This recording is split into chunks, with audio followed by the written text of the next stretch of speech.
Waiting for Shiva, Unearthing the Truth of Kashi's GYANVAPI, recreates the history, antiquity, and sanctity of Kashi as the abode of Bhagwan Shiva in the form of Vishveshwara or Vishwanath.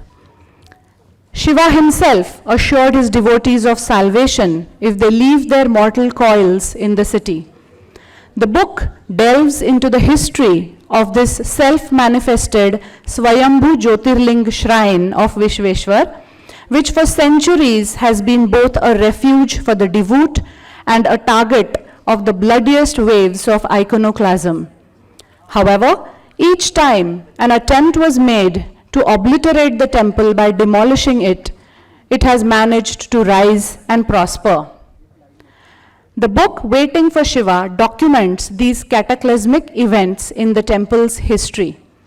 The final death blow was dealt in 1669 by the Mughal despot Aurangzeb, who demolished the temple and erected few domes on the partially destroyed western wall to call it a mosque.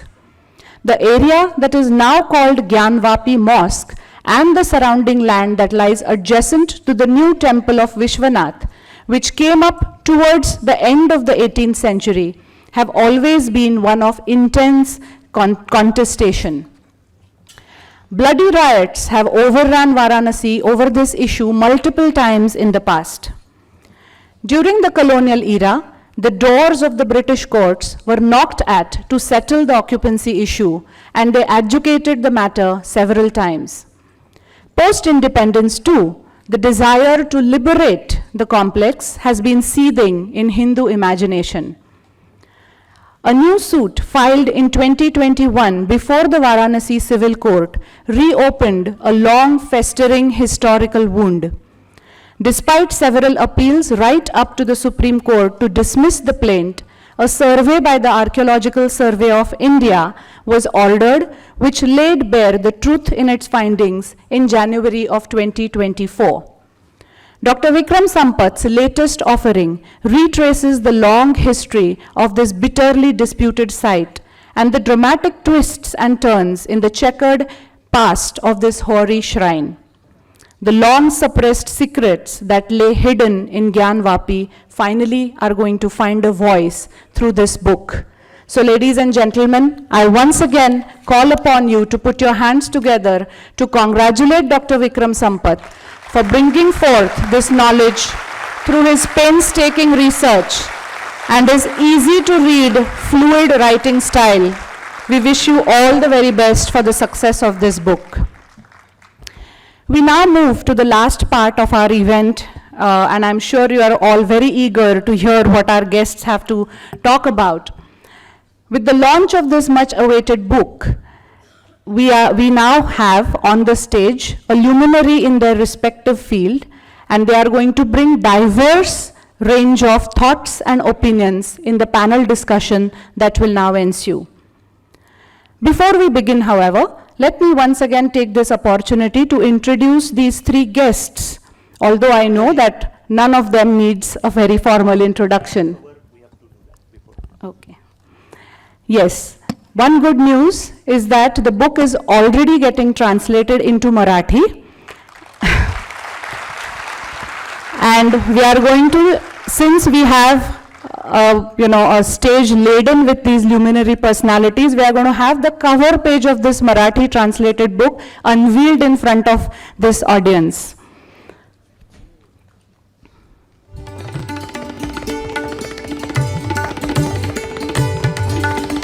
Doctor Sampat यांच्या वीर सावरकरांच्या पुस्तकांनंतर मराठीमध्ये हे पुस्तक येणं हे मला असं वाटतं महाराष्ट्राच्या वाचकाला ही खूपच एक गोड बातमी आहे आणि आम्ही सगळेजण ह्या मराठी आवृत्तीची वाट पाहू आणि स्वागत करू.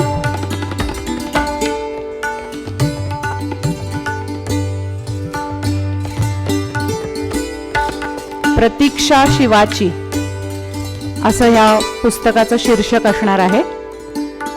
Thank you once again.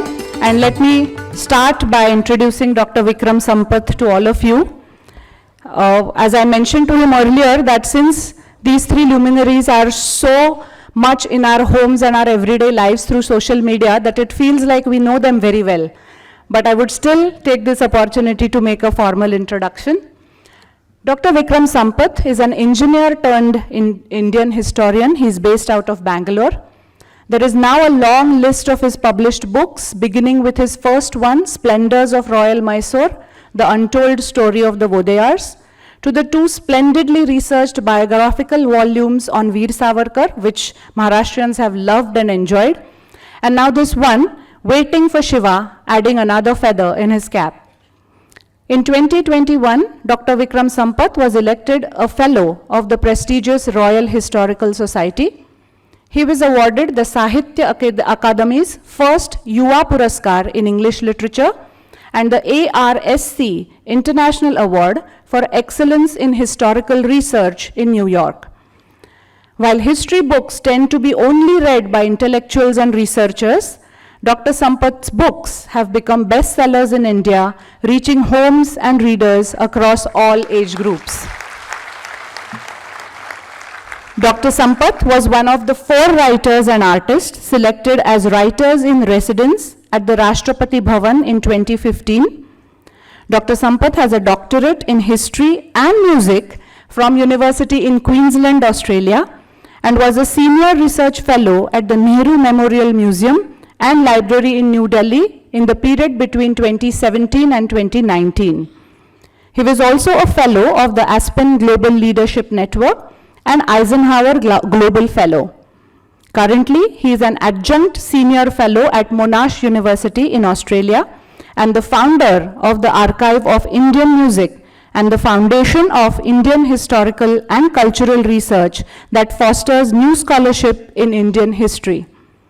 He curates Earth, a cultural fest in India, and amongst all this, he finds time to write well-researched books.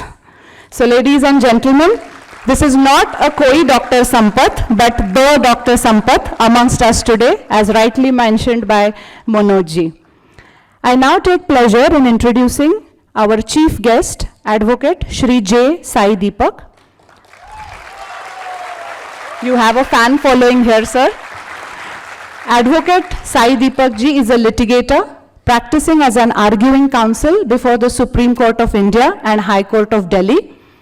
Alumnus of prestigious universities in India like Anna University and IIT Kharagpur's Law School, Sai Deepak ji has carved a niche for himself as a litigator in civil, commercial and constitutional matters. He has been part of several landmark cases of significance before the Supreme Court and the High Court. In 2019, Sai Deepak ji was presented the Young Alumni Achievers Award by his alma mater, IIT Kharagpur. He is the author of best-selling books like India That is Bharat and India, Bharat and Pakistan, The Constitutional Journey of a Sandwiched Civilization. On social media, Sai Deepak ji's video clips provide great clarity on political issues and debates, a logical voice that reaches all of us amid the cacophony of false narratives. Welcome Advocate Deepak ji to Pune.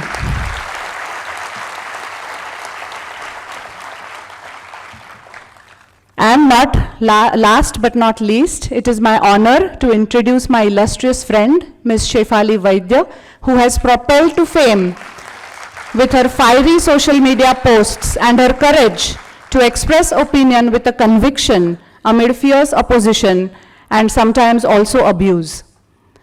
Shefali is an award-winning multilingual author and media professional with keen interest in India's history, textiles, art and crafts, and Indian temples. She hails from Goa and is active in Goa's and India's political debates and discussions. Being a postgraduate in communication studies and with a diploma in Indology, Ms. Vaidya has been a torchbearer on social media for celebrating Indianness, India's history and culture, showcasing India's timeless beauty through its temple architecture.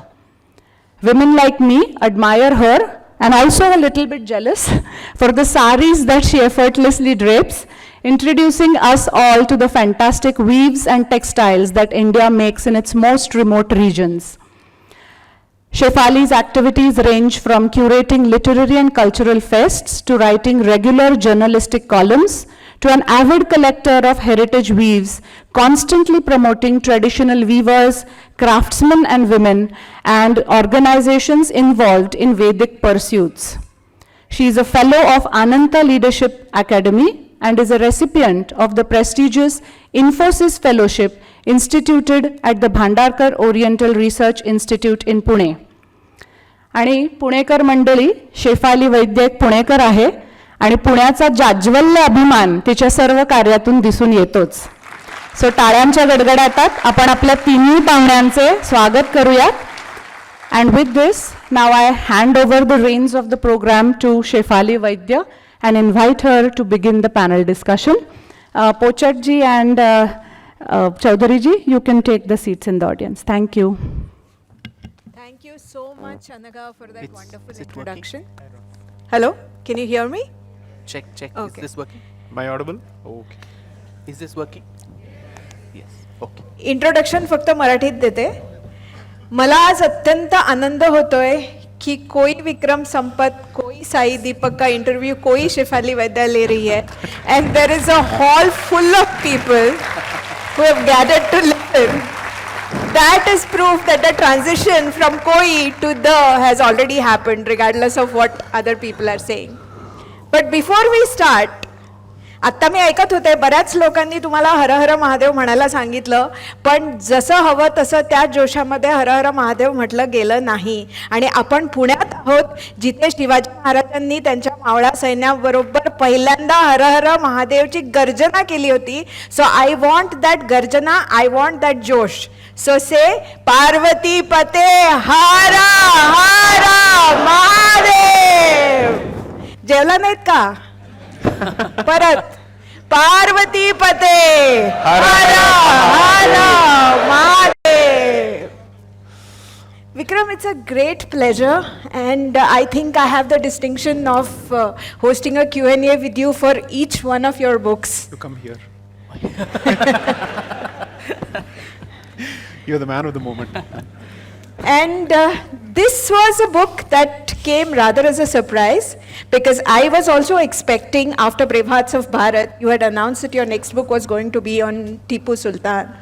So tell me, which micro pressure groups basically compelled you to write this book, and how do you feel, one more book in such quick succession? Actually, macro pressure group from there.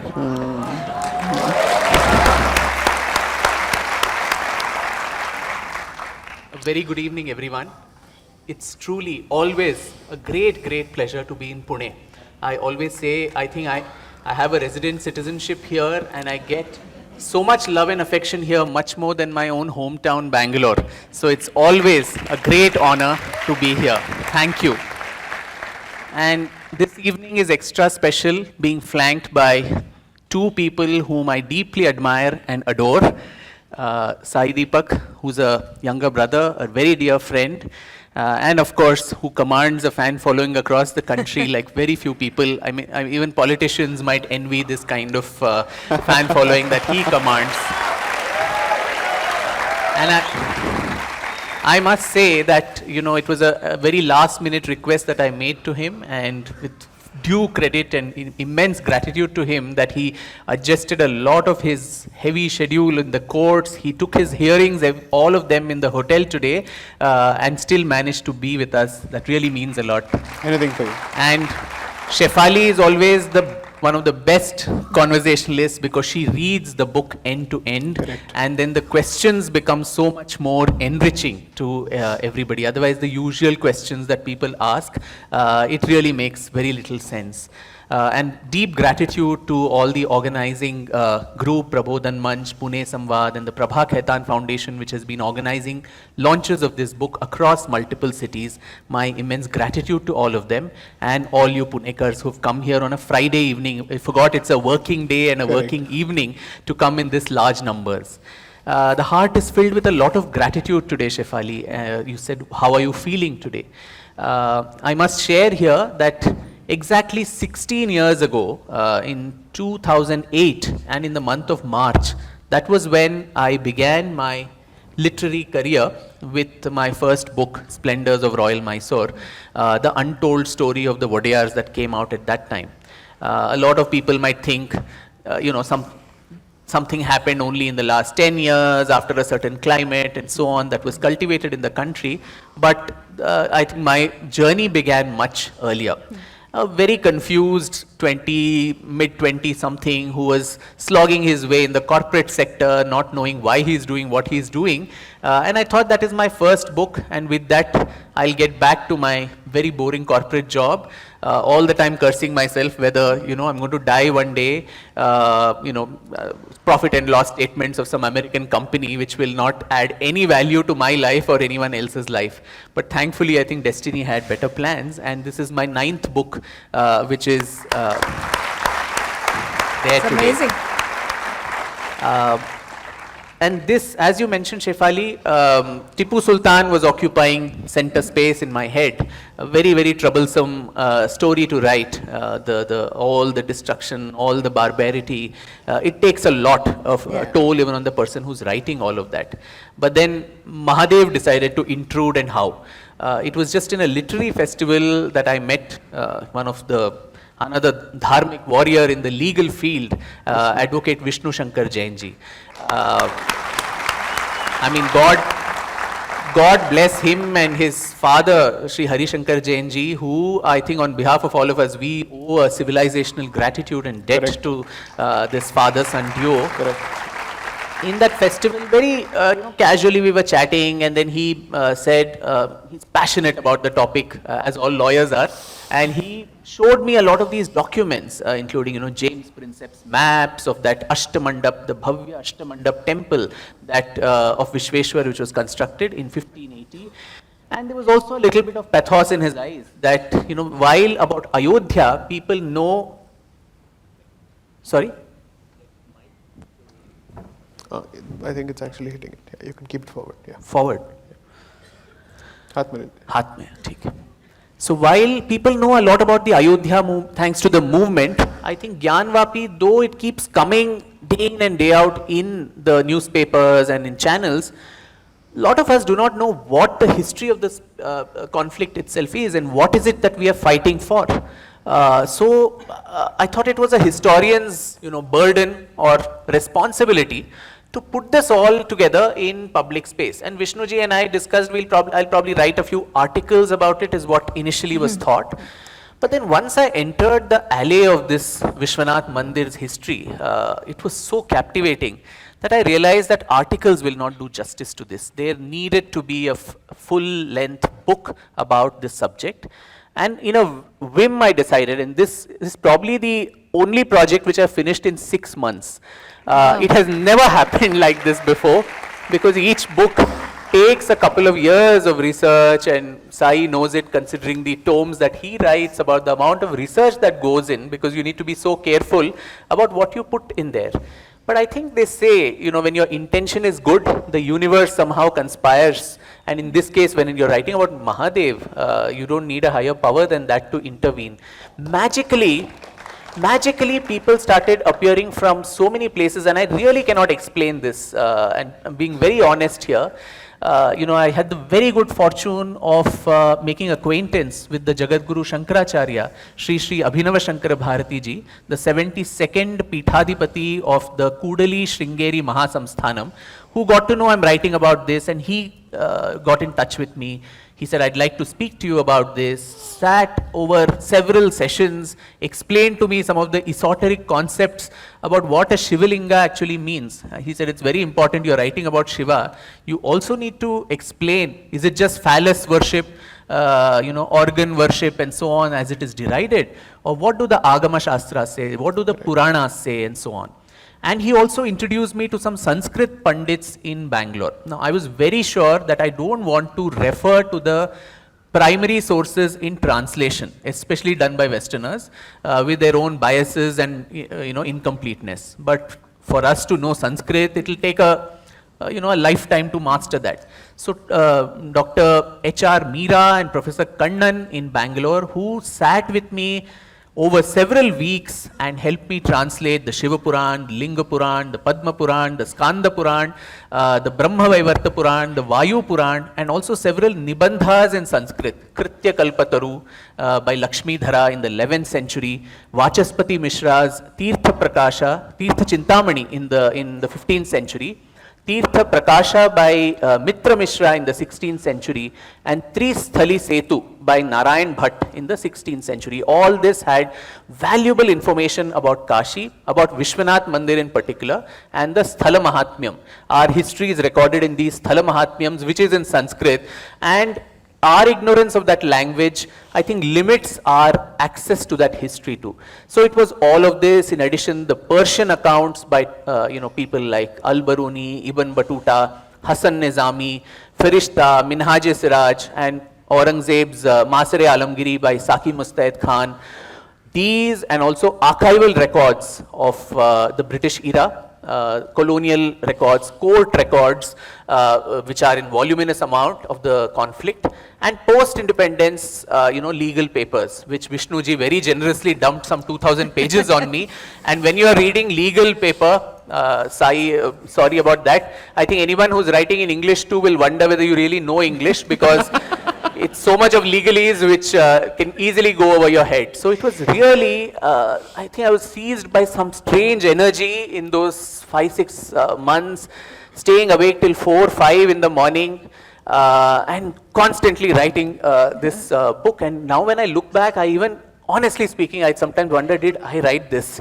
I think it was just a good instrument which made itself available to a higher macro treasure, which got this book written. You know, that brings me to your dedication, and I think that is probably why you dedicated this book, not to any person, but I read it out, to the Lord and Protector of the universe, Sri Vishwanath, the ruler of Kashi, the Mahasmashana, Anandavana, Rudravasa, and the never abandoned Avimukta Kshetra. As you said, it was a macro pressure group that made you write this book. Yeah. Sai, I'll come to you. Sadhguru, in the prologue to his book, has said that when it comes to Kashi, the when is not as important as what and why. So my question to you is, what is it about Kashi that makes it so important to Bharat, civilizationally, and why does it matter to each one of us? I mean, we are not in Kashi, we are in Maharashtra. So why does it matter to each one person in this hall who are here today to listen about Kashi?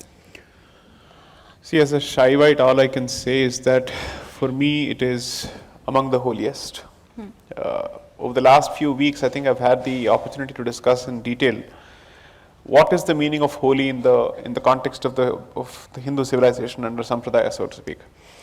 So, can you hear? Yes, okay. So I certainly believe that you can't think of the history of this land without thinking of Kashi, considering that its dynasty and the city features heavily in our epics, both in Ramayana as well as in Mahabharata. You can't speak of Ramayana and Mahabharata without actually referring to Kashi. Two, see, it's like this. If tomorrow we had the same conversation in the context of Kamakhya, or the same conversation in the context of, let's say, the Bhadrakali Mandir in Warangal, or any other temple for that matter, you will realize that each of these are indispensable to our tapestry. So when you focus on a particular kshetra, obviously it assumes a certain significance, and Kashi of all the places certainly does.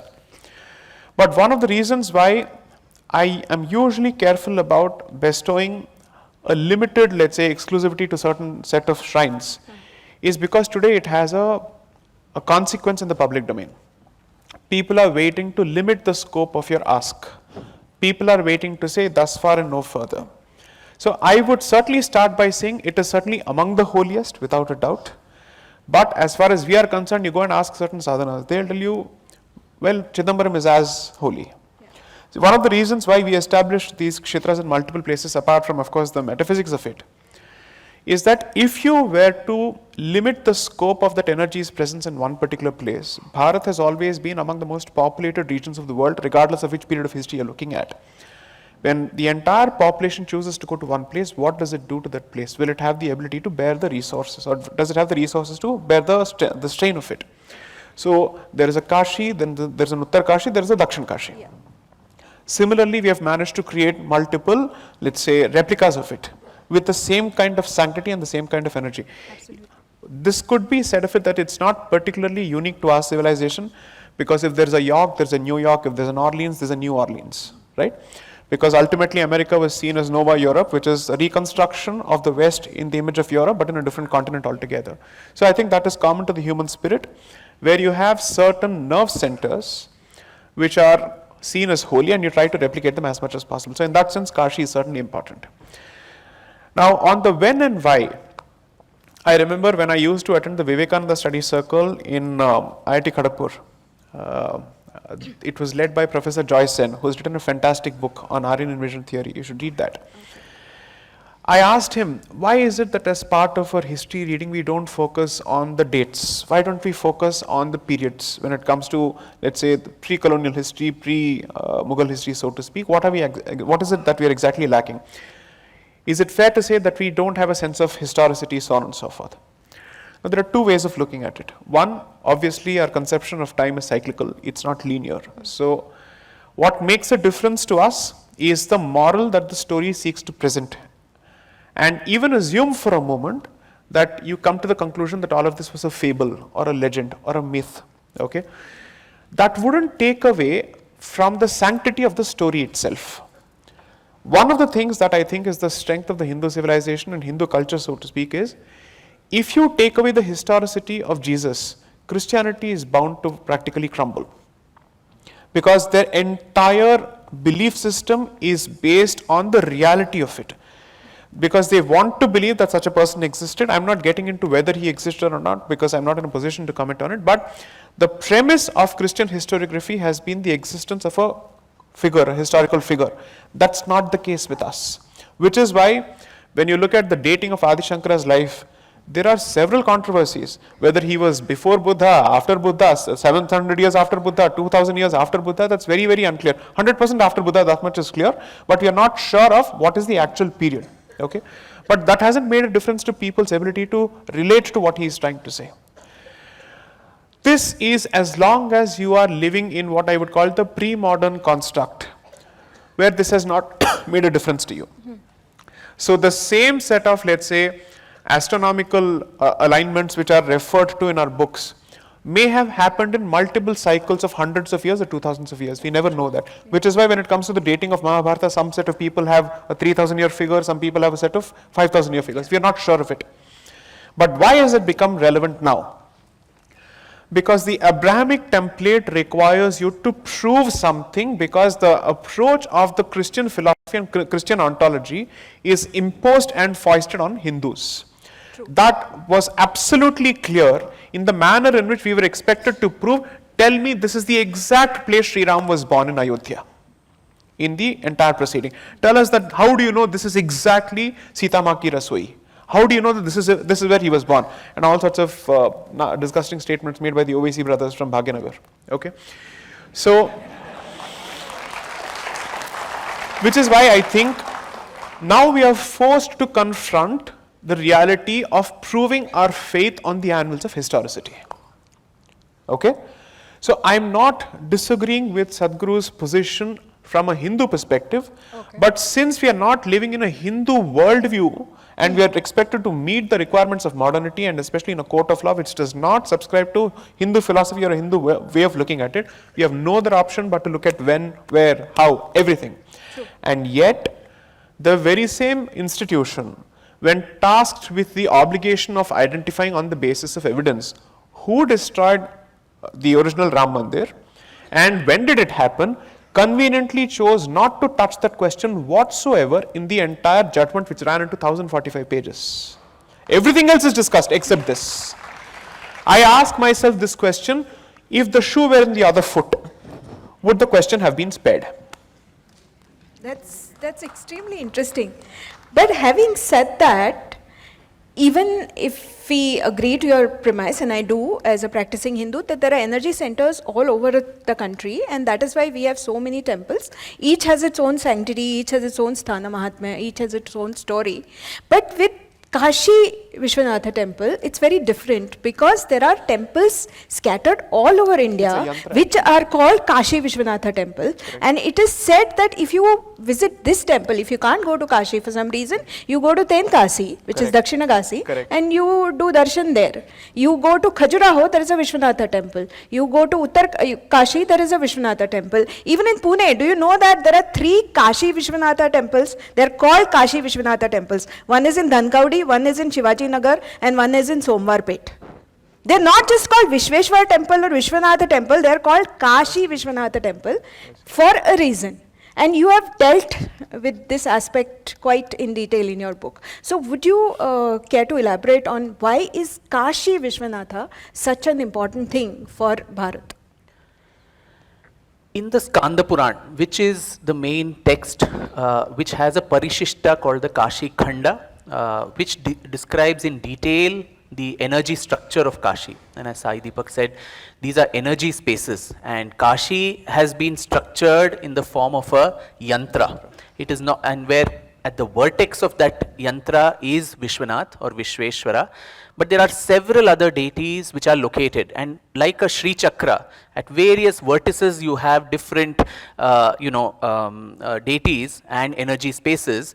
For those who say there is no documentation, if you look at the Puranic literature, very, very clearly they say from Vishwanath you go so many coasts to the right, then there is Tarakeshwar, then there is Gangeshwar, then there is Gauri Shankar, there is Annapurna, then there is Madhyameshwar, and Bhagwan Shiv himself in the Skanda Puran in a dialogue with Parvati Devi says that there are billions of lingas in Kashi which are my Swarupa. As in Hindi, in Kashi, there is a famous saying, Kankad Kankad mein Shankar. Everything is Shankar there, and that is why it's called Rudravasa also, the city. But there are 14 major centers which Bhagwan Shiv himself identifies, and that is like a lingatmak swarup, like a human anatomy, where the head is Omkareshwar, the eyes are Trilochana, the feet is something else. So there are 14 such major centers, and in that it is said the 2 right hands of this lingatmak swarup are Vishweshwara and Avimukteshwara. These are the 2 major energy centers which are very important according to the Puranic literature. And why it is important and why this aspiration to go to Kashi perhaps comes from the fact, again going back to the Skanda Puran, where Shiva himself tells Parvati that it's like a guarantee that he gives to all the people. You, in the dedication you said Avimukta Kshetra. There is a reason for that word also, 2 reasons. One is he's so besotted by the beauty of the place when they come. It is said that Shiva's mother-in-law, Parvati's mother, she said, yeah, this guy is with all these ganas and all, he has come, where will my daughter go and stay on a hill in Kailash, what will she do? And she disparages her son-in-law, and then according to the Puranic literature, the couple come there and they see this beautiful place which is also called Anandavana or Ananda Kanana. It is actually Vishnu's abode, and Vishnu then gives it away to Shiva as his abode, as the fable goes. And once they land there, he says, I'm never going to abandon this place. So Avimukta, it will be Avimukta. And the other guarantee he gives is any mortal person who leaves his or her coils here, I will come myself when the soul gets out of the body and chant the Tarak Ram mantra in the ears, so that mukti is attained instantly. Just by dying there, you're assured of moksha. And so the Puranas have some, very macabre advice that if you ever go to Kashi, ask someone to break off your legs so that they don't take you and run away. Because your mind may play silly games with you and you leave when you're getting the biggest lottery ticket in your life. Why would you leave that and go away? Because nirvana, moksha, mukti, these are the main goals of all our Indic faiths, whether it is Hinduism, Buddhism, Jainism, all of them. So for all these reasons, I think aspirationally people were looking at these 7 moksha nagaris, Ujjain, Kashi, Avantika, the Saptapuris. In that, Kashi was important as the abode of Vishweshwar. And in Maharashtra too, in homes, I think there is a proverb which says, Kashi's jave nitya vadave. Because those days maybe it was very difficult to make that journey all the way to Kashi. So especially the women folk in the homes would say, let's at least keep uttering Kashi is Jave, Kashi is Jave. One day we will go there so that it will manifest. Your speech manifests and your thoughts manifest. So let's go. So that aspirational, desire too. And also, in this history of Kashi and the Vishwanath temple in particular, which I cover in this book, there are, I think, the first part, there are two parallel tracks. One is, of course, the history of all these iconoclasm, destructions, all these terrible things that we hear, which is very difficult to document and to read. But alongside, there is another one which is of hope, which is of resilience, which is of the fact that every part of India contributed all through the centuries to that reconstruction of this sacred spot for this particular reason, that this meant a lot to us. And we'll talk more about those resilience, in the midst of all odds that they faced. But just see, even in the 19th century, you had in distant Kerala, the Travancore Maharaja Swati Tirunal, who probably never left his hometown, Padmanabhapuram, went only up to Alipe or so. He sung a bhajan called Vishweshwara Darshana Kara Chala Man Tuma Kashi. Amrita Venkatesh's performance on that is fantastic. I've seen that. Yes, Yeah. in Sindhu Bhairavi Rag. Yeah. So it's so across, and today we are talking of north-south divide, the south is different, the north is culturally different. The Swati Tirunal Maharaja didn't think that, oh, this is some Uttar Pradesh, some language which I don't understand. This aspirational, goal of resurrecting Kashi, going there, whether it was Maharashtra, whether it was Kerala, whether it was the east, all over. And that is what I think makes a nation. To all these people who say we were not even a nation, and the British gave us a sense of nationality. What else is that common sense of emotional attachment to a set of so many spaces, which did, I think, multiple things. One is, of course, the faith, the spirituality, but it also welded us all with that sense of patriotism and nationalism. And as Sai said, no parochialism. I mean, if I felt my place was the most sacred, there were 100 others in other parts which were equally sacred. So I think that is why all through the long history of this important, Tirtha Kshetra, there was the whole of India, the whole of Bharat has contributed to its resurrection and reconstruction. See, even today in Upanayam Samskars in Goa, Karnataka, Maharashtra also probably, the boy says he is going to Kashi, Kashi Yatra, and even then for Kashi wedding. Yatra. For Yeah, us and it's in correct. Tamil Nadu they do it in weddings, Correct. but in Maharashtra, Karnataka they do it in the Upanayam Samskaram. In Surat, somebody told me that they wanted me to taste the food of Surat, so they said that there is a saying here that Surat no Jaman or Kashi no Maran. And this saying has been there for hundreds of years, saying that you should eat in Surat, but you should die in Kashi. But that concept of Kashi being sacred, being holy, matters a lot. I want to ask you a different question. See, there is always this narrative being played that, okay, maybe the Islamic invaders may have destroyed a few temples in India, but so what? Even Hindus destroy. I'm saying, I'm being the devil's advocate here, but so what? Hindus destroyed Buddhist temples, they never coexisted or whatever. But if you read your book, you will see that Kashi particularly, at the same time, was a place that was sacred to the Buddhists, it was sacred to the Jains, it was sacred to the Hindus, it was also sacred enough for Guru Nanak, I think, also went there for a pilgrimage, right? So it was sacred for all faiths, and this was happening parallelly. And you have mentioned in your book about the Ghadwela king, Govind Ratna, who had both his wives, they were actually practicing Buddhists and he was a practicing Hindu, and also about Huan Sang's descriptions. So could you talk a little bit about how Kashi was the sacred nucleus for all Bharatiya Panths, not just Dharma, not just Hindu Dharma rather? This Buddhist thing comes up only very curiously when there is a demand for a Hindu reclamation. Rest of the time the Buddhist claims are in great stupor. Correct. So I think a couple of months back, when this case was also gathering momentum, you had Irfan Habib come out to the Quint, I think, and say, at least for the first time, he agreed that वहाँ पे एक मंदिर तो तोड़ा गया था, पर वो शिव जी का मंदिर था या नहीं पता नहीं है. So, I mean, the Masre Alamgiri, 1669 September, says very clearly that as per the Badshah's orders, we have destroyed all the temples in Kashi, including that of Bishnath, Vishwanath ka apabhransh Vishnath.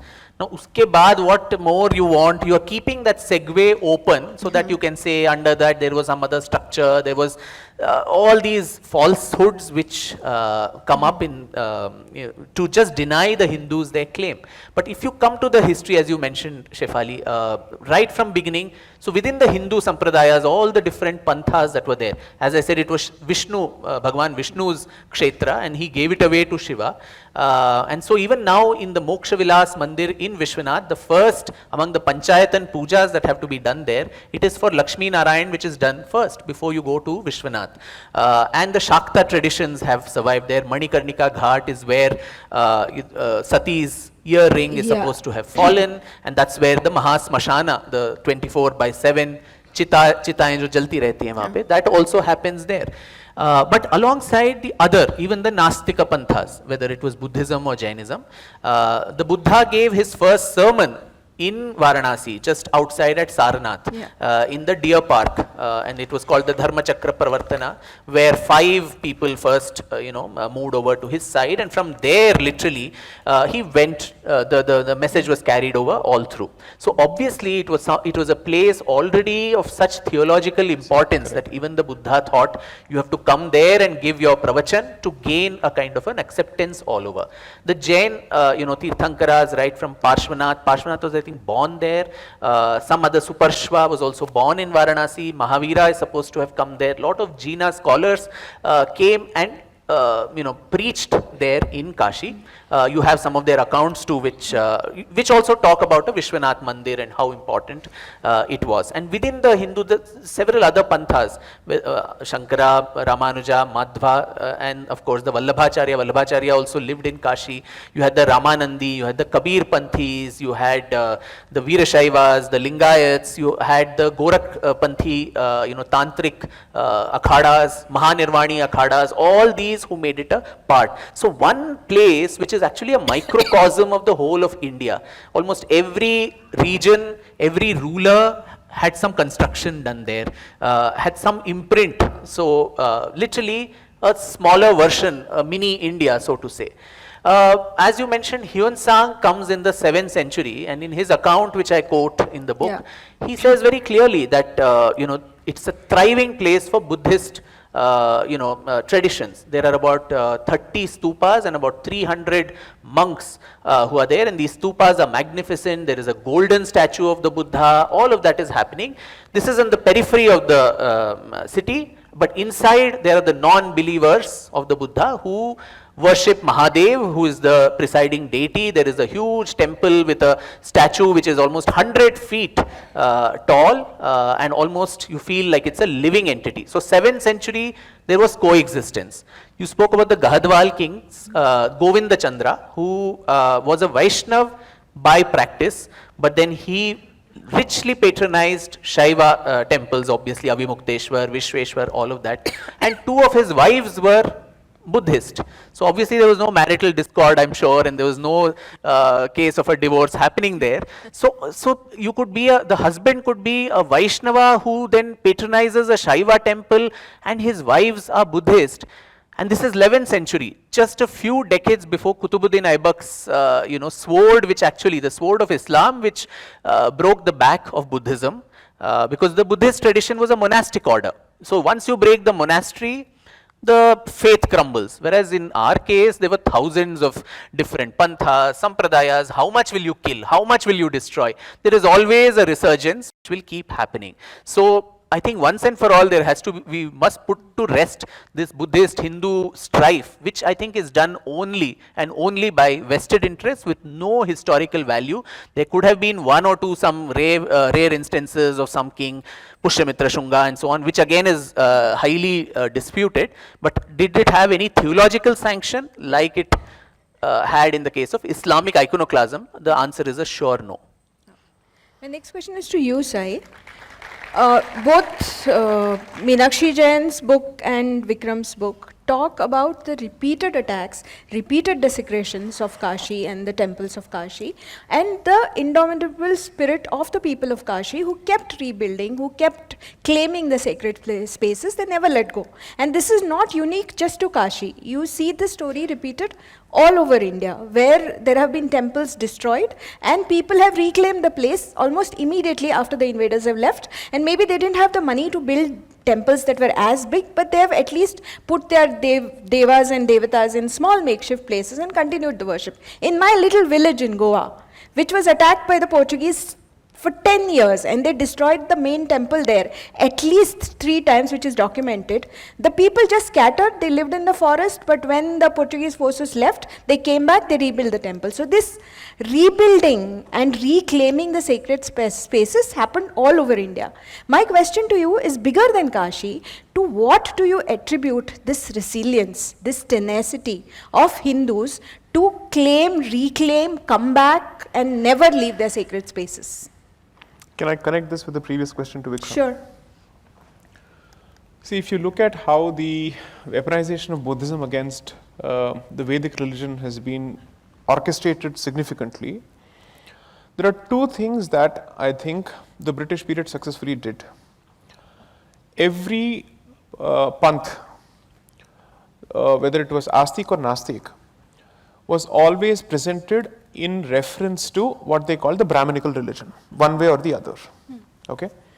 So therefore, they would see Buddhism, Jainism and Sikhism as egalitarian, casteless deviations and departures or even revolts against Brahminical orthodoxy. That was their way of looking at it. The problem with this entire historiography is, one, Buddha is crystal clear in his belief as far as Varna Vyavastha is concerned.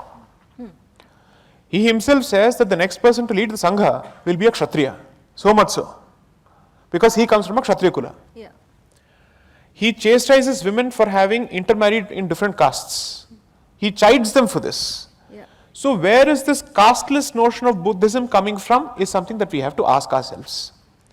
Second, as Vikram rightly says, they may reject the Veda as the primary pramana as far as their belief system is concerned, but the rest of the values of Hindu philosophy which are traceable to the Vedic religion significantly are taken over. That is actually true of most movements across the world, wherein you will see communism and, let's say, Protestant movements taking Christian values, rejecting only the establishment of the Catholic Church. That happens in every other society. Now, why is this crucial? That there is no scriptural animosity that is taught as part of the faith systems. But remember one thing, the contestation between different panths, the dharmic panth so to speak, was virulent with respect to who believes that who is right. Language actually would defeat every provision of the Indian Penal Code today in the way they refer to themselves. Okay. Abuses are hurled freely. Nobody in the family is spared. Okay? Left, right and center it goes.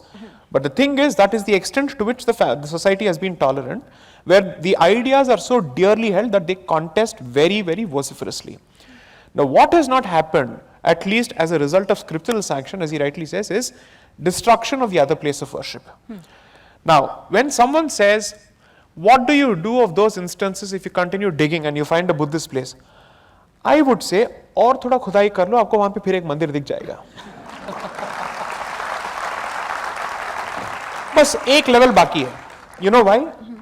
One of the first, let's say, temple destructions, which was ordered in the history of Bharat, way before the Islamic invader came, was by certain radical Buddhist missionaries. Okay, that is a fact. So when someone says, you will find something there, I said, ठीक है, let's go take it to the logical conclusion, go a step further, no problem, let's see where this goes. Okay, assume for a moment at the core of it you find only a Buddhist stupa, please take it, no problem. Hindu mind will accept it because we are for the truth, very clear.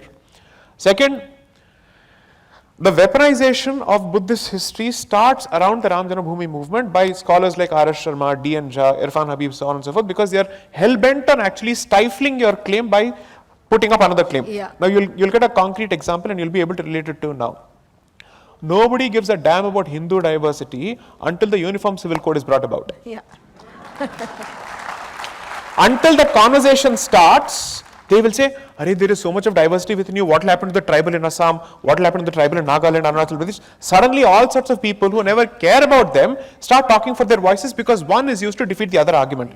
That is exactly the strategy behind the propping up of the Buddhist argument insofar as our claims are concerned.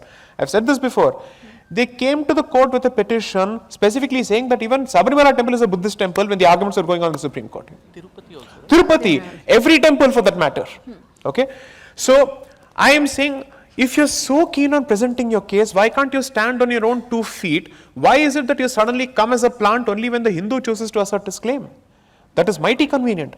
Which is why the history and the politics of history is something that most people don't understand. Unfortunately, some of our own people don't understand because they constantly say, "Arey, you dig deeper, you'll find something there, don't do it, nothing of that sort should be done, limit your claims to only 3. Sorry, no.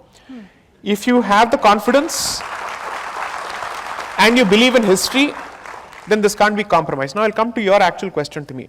And this has been my repeated, let's say, exhortation to the Hindu community. Our arguments start, with respect to reclamation, start from politics, go to culture, at best go to society. We don't think on a metaphysical level at all. We have stopped thinking about our temples from a metaphysical perspective or an ontological perspective or a spiritual perspective. Okay. The reason why our ancestors fought so much, gave up everything, is because for them our devatas were real entities. Very real entities who are relatable in the form of a family member. So which is why the destruction of a murti would lead to literally vidva vilap. Okay, where you're literally looking at what has happened. This is my community, this is my devata, I've been protecting it for so many years. Families would be dedicated for the protection of it in one way or the other in different aspects. The secularization of Hindu mind, thanks to the education that we have been, let's say, subjected to, is the word that I would use, is the reason for the reduced levels of attachment to our own kshetras, where you can see a stark difference between the 1990 RJB movement to Kashi today, where I would say, other than the efforts of gems like Vishnu and his father, Mr. Harishankar Jain, honestly, it has not still got the same traction as the Ram Janmabhoomi movement. Which is why I would hope that this book sparks some movement when people read this and realize that at the end of the day, politics will do what it wants to, institutions will do whatever they have to protect constitutional morality.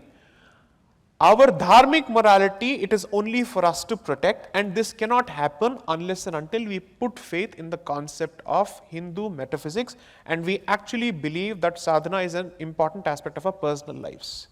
All this talk is useless. See, let's look at it this way. He could have written this book purely from a neutral, objective, scientific, modern perspective. That is the tourist's view of Indian culture. You come here, take a camera, मुझे ताजमहल देखना है, मुझे यहाँ पे poverty देखना है, मुझे भेड़ बकरी देखना है, I have to see the snake charmer. He could have done the very same thing. Now what is the difference? What is the X factor? He is able to relate to the invasions and he subjected himself to the torture of it. I know exactly what he means because each time you read that literature, your blood boils and you don't know how to consume it and you have no idea what it is going to do to your own psyche.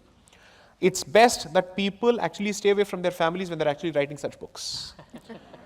Because it takes a toll on you. You know for a fact that you're not going to be patient, you're not going to be normal at all. Now, am I asking the rest of the society to become like that once they read this book? Yes. 100% yes. If you do not relate to your ancestors in this fashion, you will not be able to meet the other side's commitment to its faith, person for person, man for man, woman for woman, child for child. Absolutely. And that is what you're looking at.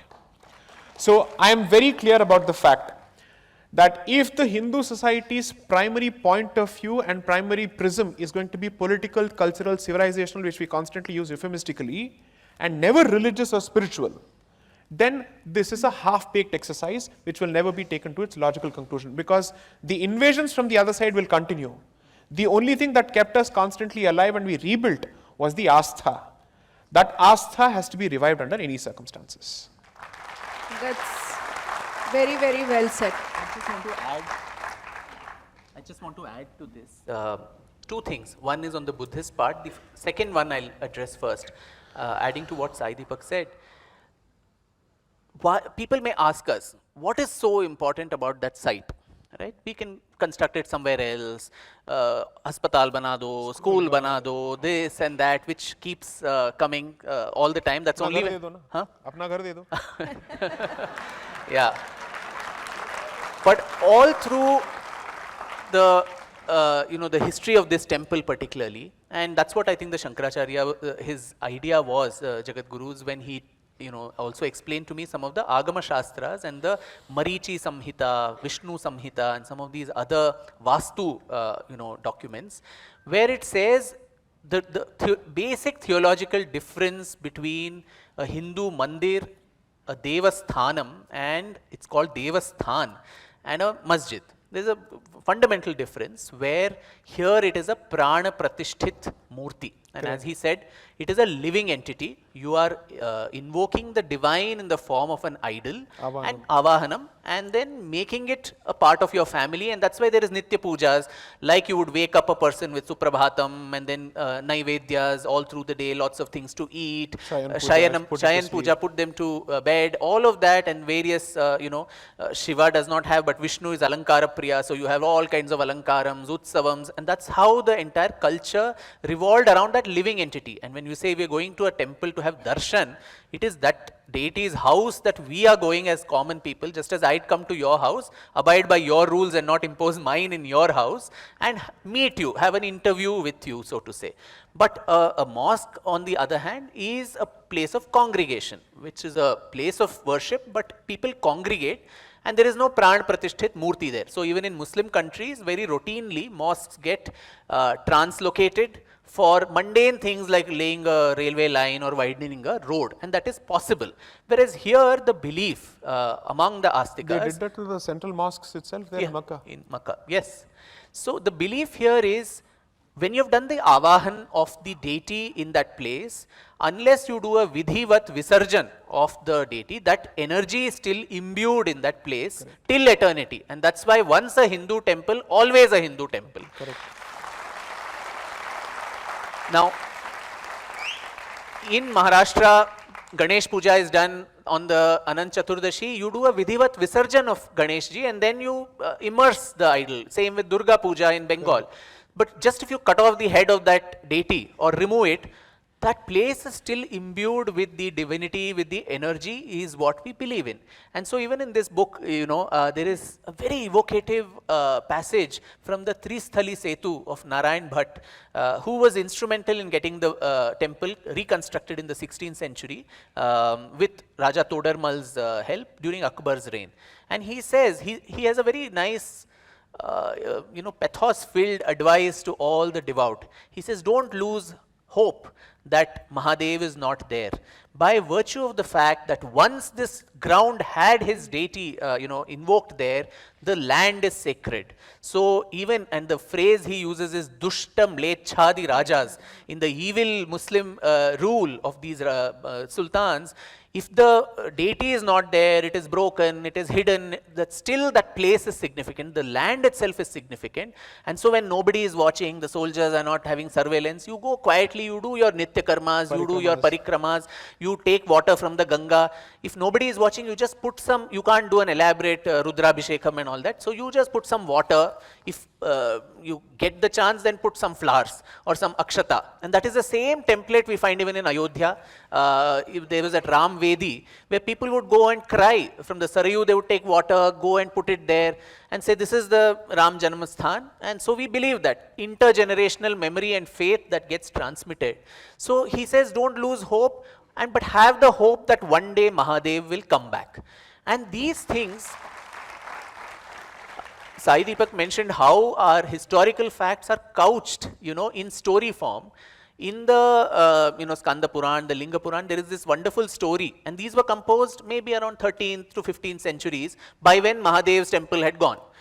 And so there is this, reference to Shiva being in exile Mahadev, who can have the temerity to put him to exile from his holy city of Kashi, and there is someone called Divodasha who comes and occupies this place, and Shiva does all kinds of tricks and this and that, and he sends several gods and goddesses, the yoginis, the 64 yoginis, all of them come to trick Divodasha to get Kashi back, but they get so enamored by Kashi that they settle down there and they form temples of them.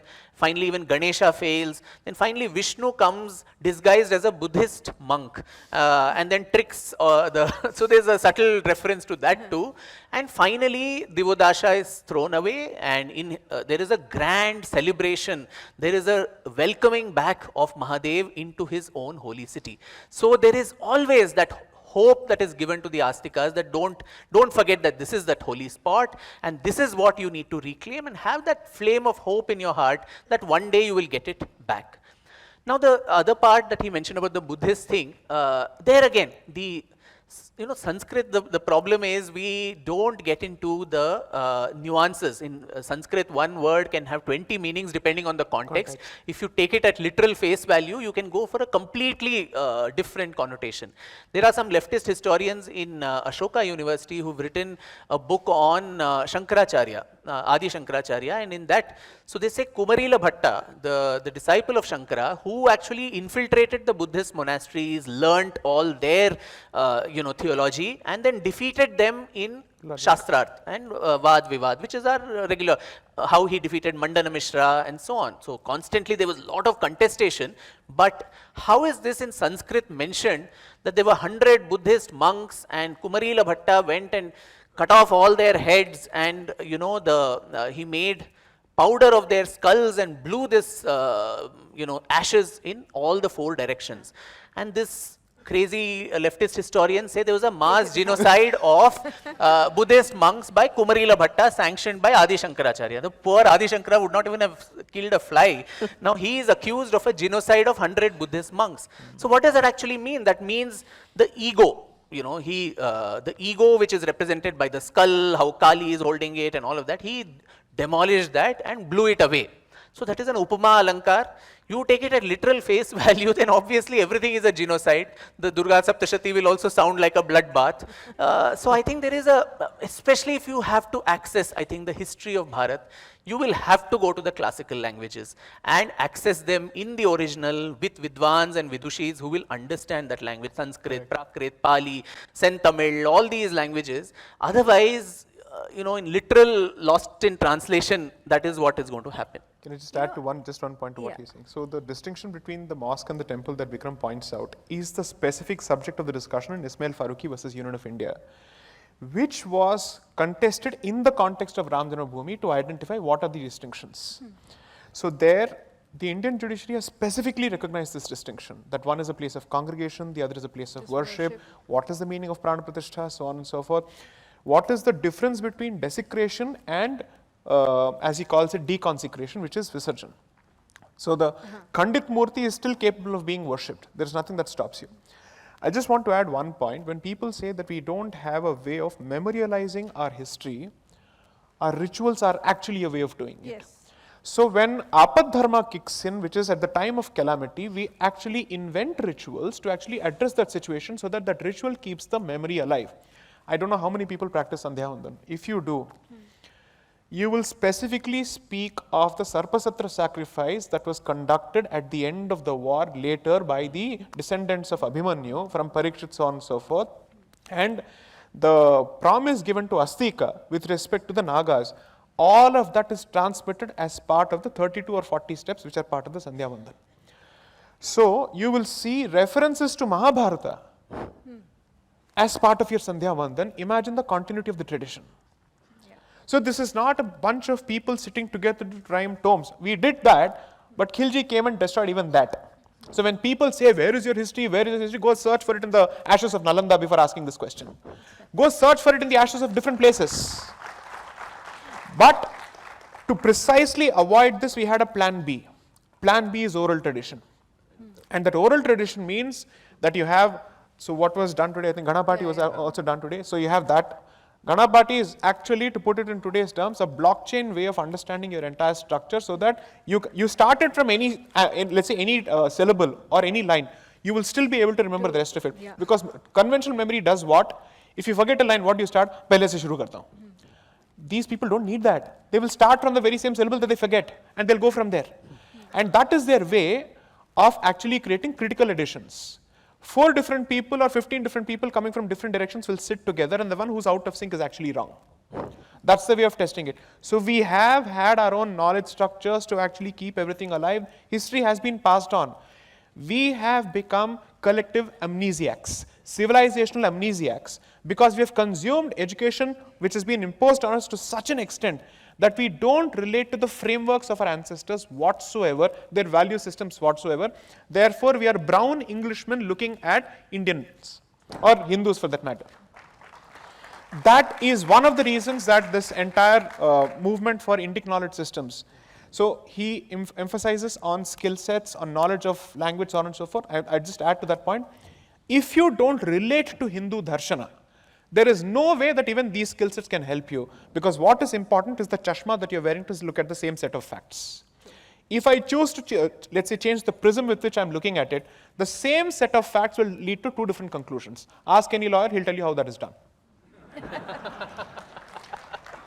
You know, Vikram, I'm glad you spoke about Narayan Bhatta, and particularly for this audience, I would like to tell you that Gaga Bhatta, who presided over Shiva Rajyabhishek, was actually Narayan Bhatt's grandson.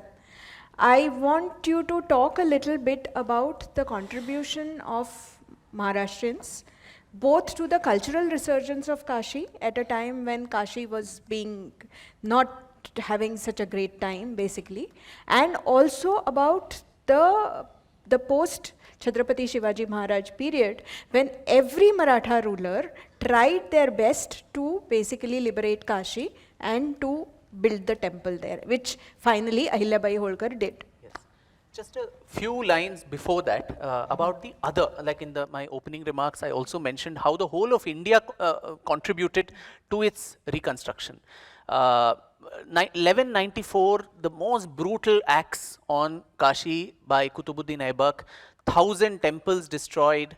Hasan Nizami mentions this and says all the wealth was laden on 18 camels and 300 elephants and taken away from there and so on. 1194. But by 1212, hardly less than 2 decades, from Bengal, you had a ruler there, the Sena ruler Vishwarupa, who comes there. It's the height of the Delhi Sultanate. So obviously he could not build back a big temple again. So he erects a stamba there, right in the heart of Kashi, and says this city belongs to Vishweshwar. I'm stamping my authority right now, that this is ours. This is 1212. So, but by 1240 CE, 1250, you had a Gujarati businessman. So Eastern India has contributed to it. Now Western India's chance. So Gujarati businessman called Seth Vastupala, who comes and gives 1 lakh rupees in those days, to rebuild this beautiful grand structure back in the same spot.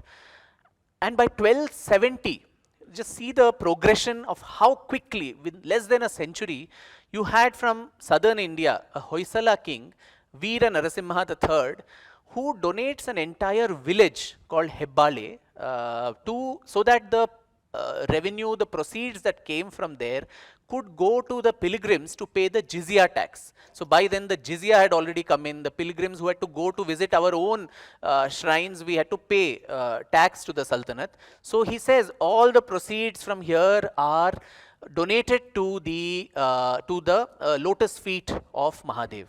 And these repeated invasions, the attacks, Aibak, then Razia Sultan, then you had the Jaunpur Nawabs of the Sharki, Razia Mosque that is there, which is considered as the original site of Vishwanath, and the Khiljis, then Sikandar Lodi, all these was going on.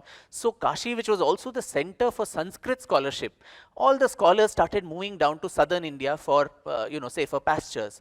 But at that time, in the midst of so many troubles that Kashi had, 4 Maharashtrian Brahmin families, the Shesha, Mauni, Bhatta and Dharmadikari, they migrated from this area and went to Kashi, circumventing all these challenges and staying there to create a resurrection of the knowledge systems and Sanskrit scholarship, and also create a consciousness for Kashi and its importance. So the Kashi Khanda, the Kashi Rahasya as a parishishta to the Brahma Vaivarta Puran, then the Vayu Puran had this Ananda Kanana Mahatmyam as a parishishta or appendix. All this knowledge renaissance that, after the Crusades you had the renaissance, here our renaissance was in this way. And the best part was that was translated to multiple languages. There was a Kavi, Srinatha Kavi. Translated to Tamil, my language? Our language rather. Yes. Unfortunately, I don't have a reference, but Tamil was, I think, the court language thanks to the Vijayanagar Empire. Srinatha translates Kashi Khanda to Telugu. You had Tenali Rama's son-in-law, the Rama Kavi, who again translates the Vayu Puran Parishishta to Telugu. The Guru Charitra in Maharashtra in the 15th century, that has an entire chapter on Kashi Mahatmya. What is that Panchakroshi Yatra that I mentioned? All these different parts of the yantra, what all you have to go and pay obeisance. The Guru Charitra, had that reference. And so not only in the political sphere, in the cultural, in the spiritual, in the religious sphere also, the need to reclaim it, not only physically but also intellectually, that was constantly there. And naturally, when Kashi Vishwanath Mandir was destroyed, Chhatrapati Shivaji Maharaj was alive, and it is said that he and his mother, Mata Jijabai, were so enraged, and she said, if you are man enough, the duty of your life is to reclaim Kashi Vishwanath temple. And it is said on his deathbed, Jyotirlingas, he wanted all all the Jyotirlingas, resurrected on his deathbed. When he was asked, you make your after journey happily, he's supposed to have said, how can I be happy when Kashi Vishwanath is still in shackles? And so that Jai. So that stream, I think, what the cultural renaissance had put in, the political masters obviously were also, inspired by that. And so the entire Maratha Samrajya was prefaced on this, that we need these sacred spaces back. And Dr. Uday Kulkarni is here, and in his books too on the Peshwas, he mentions clearly how, whether it was Bajirao Peshwa, Nana Sahib Peshwa, all of them kept making these demands, saying, negotiating first with the Mughals, then the Awadh Nawabs, and the East India Company, whether it was Warren Hastings, even Cornwallis, in the Third Anglo-Mysore War, when Nana Fadnavis is having a alliance with the British against Tipu Sultan. One of the clauses he says is, allow us to get Kashi, Prayag, Gaya, all these important spaces back. Of course, it is rejected. But the trial was constantly there. Many people on social media, if the Marathas were so great, why did they not take these things back? Of course, it didn't belong to them. So only through negotiations, there couldn't be a war that could be waged to get these back. They kept on trying. And Madhavrao Peshwa, who died, I think, at the age of 26, 27, in his will, there are 3 points related to Kashi. And the first part is he pledges all his descendants that this is your sacred duty to reclaim this, temple back. And Malharrao Holkar actually takes an entire army to Kashi to destroy the Gyanvapi masjid. And then the Brahmins there, they prevail upon him and say, you will destroy and go away, but we will be, led to the wolves by these sultans. So don't do this. And so he, junks the idea. And Dr. Kulkarni mentioned to me that there was another attempt, a very unknown attempt, which in 1755, though 1669, Aurangzeb destroys this temple.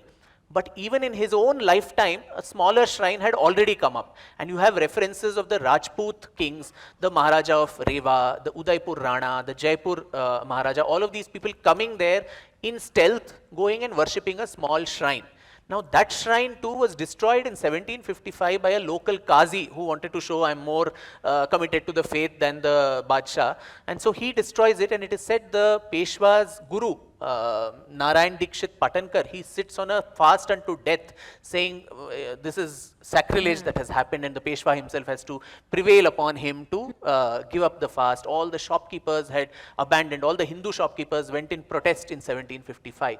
So naturally, I think Ahilyabai Holkar, Devi Ahilyabai Holkar was sagacious. She didn't take the confrontationist route. She purchased it. She purchased that land, and then there's so many stories that the original Jyotirling was not destroyed by Aurangzeb, that the Brahmin priests got to know it was removed and kept in the GYANVAPI well, and then this was brought back, and so many stories. There is no documented evidence of that, but she just constructed a shikhara over it and built the current structure that you see there. The temple structure is built by her, and it was gold plated by Maharaja Ranjit Singh in 1836. The same story of how the Sikhs, who today Hindus and Sikhs are different, Khalistan and all of that. Guru Gobind Singh sends people to actually learn the Vedas from the Kashi. Yes, and Guru Nanak goes to Ayodhya, talks about Ram, about Durga, about Devi, and all of that. And Ranjit Singh, when he defeats Ahmad Shah Durrani around 1798, 99,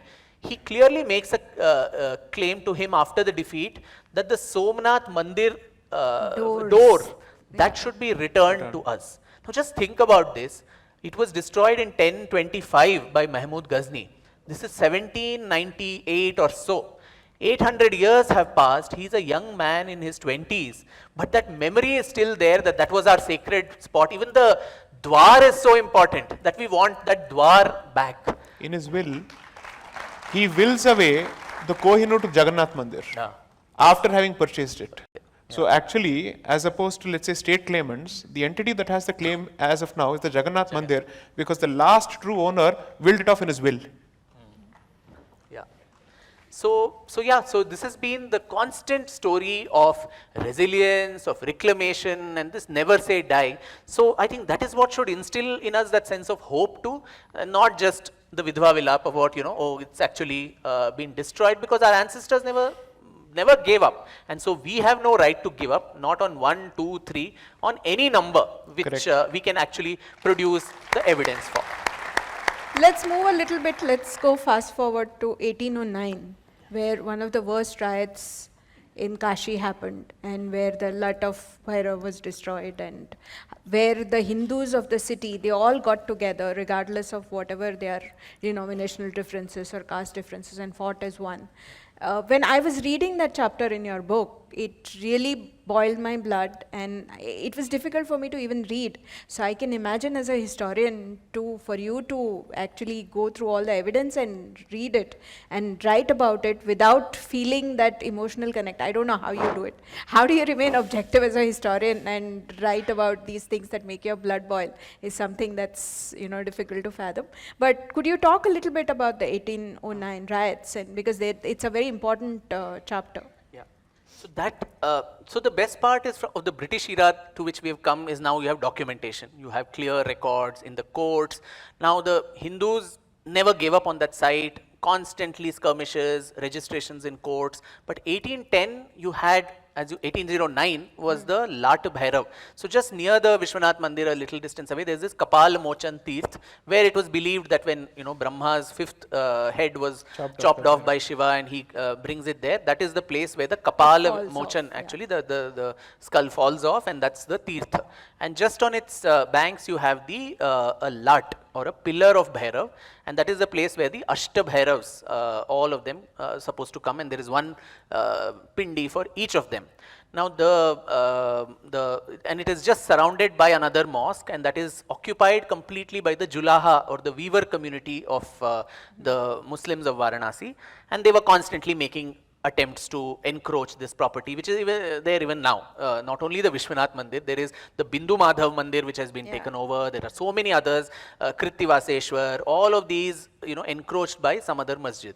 Now this particular place, it was, the place for a lot of the tantric pujas, and the Gosais, the Nath Sampradaya yogis and others. So they were not the ones who would take all this lying down. So they were constantly pushed back. And once this conflagration happened in 1809, where an entire Muslim army comes, to come and actually break Kashi Vishwanath temple. And then the Rajputs in Varanasi under Ratan Singh and several others, they form a counter army, and there is a pitched battle to defend Kashi Vishwanath, and the Muslim army is actually defeated and sent back. And the British, they are looking at all of this with horror, what is happening, and they just don't know how to control this.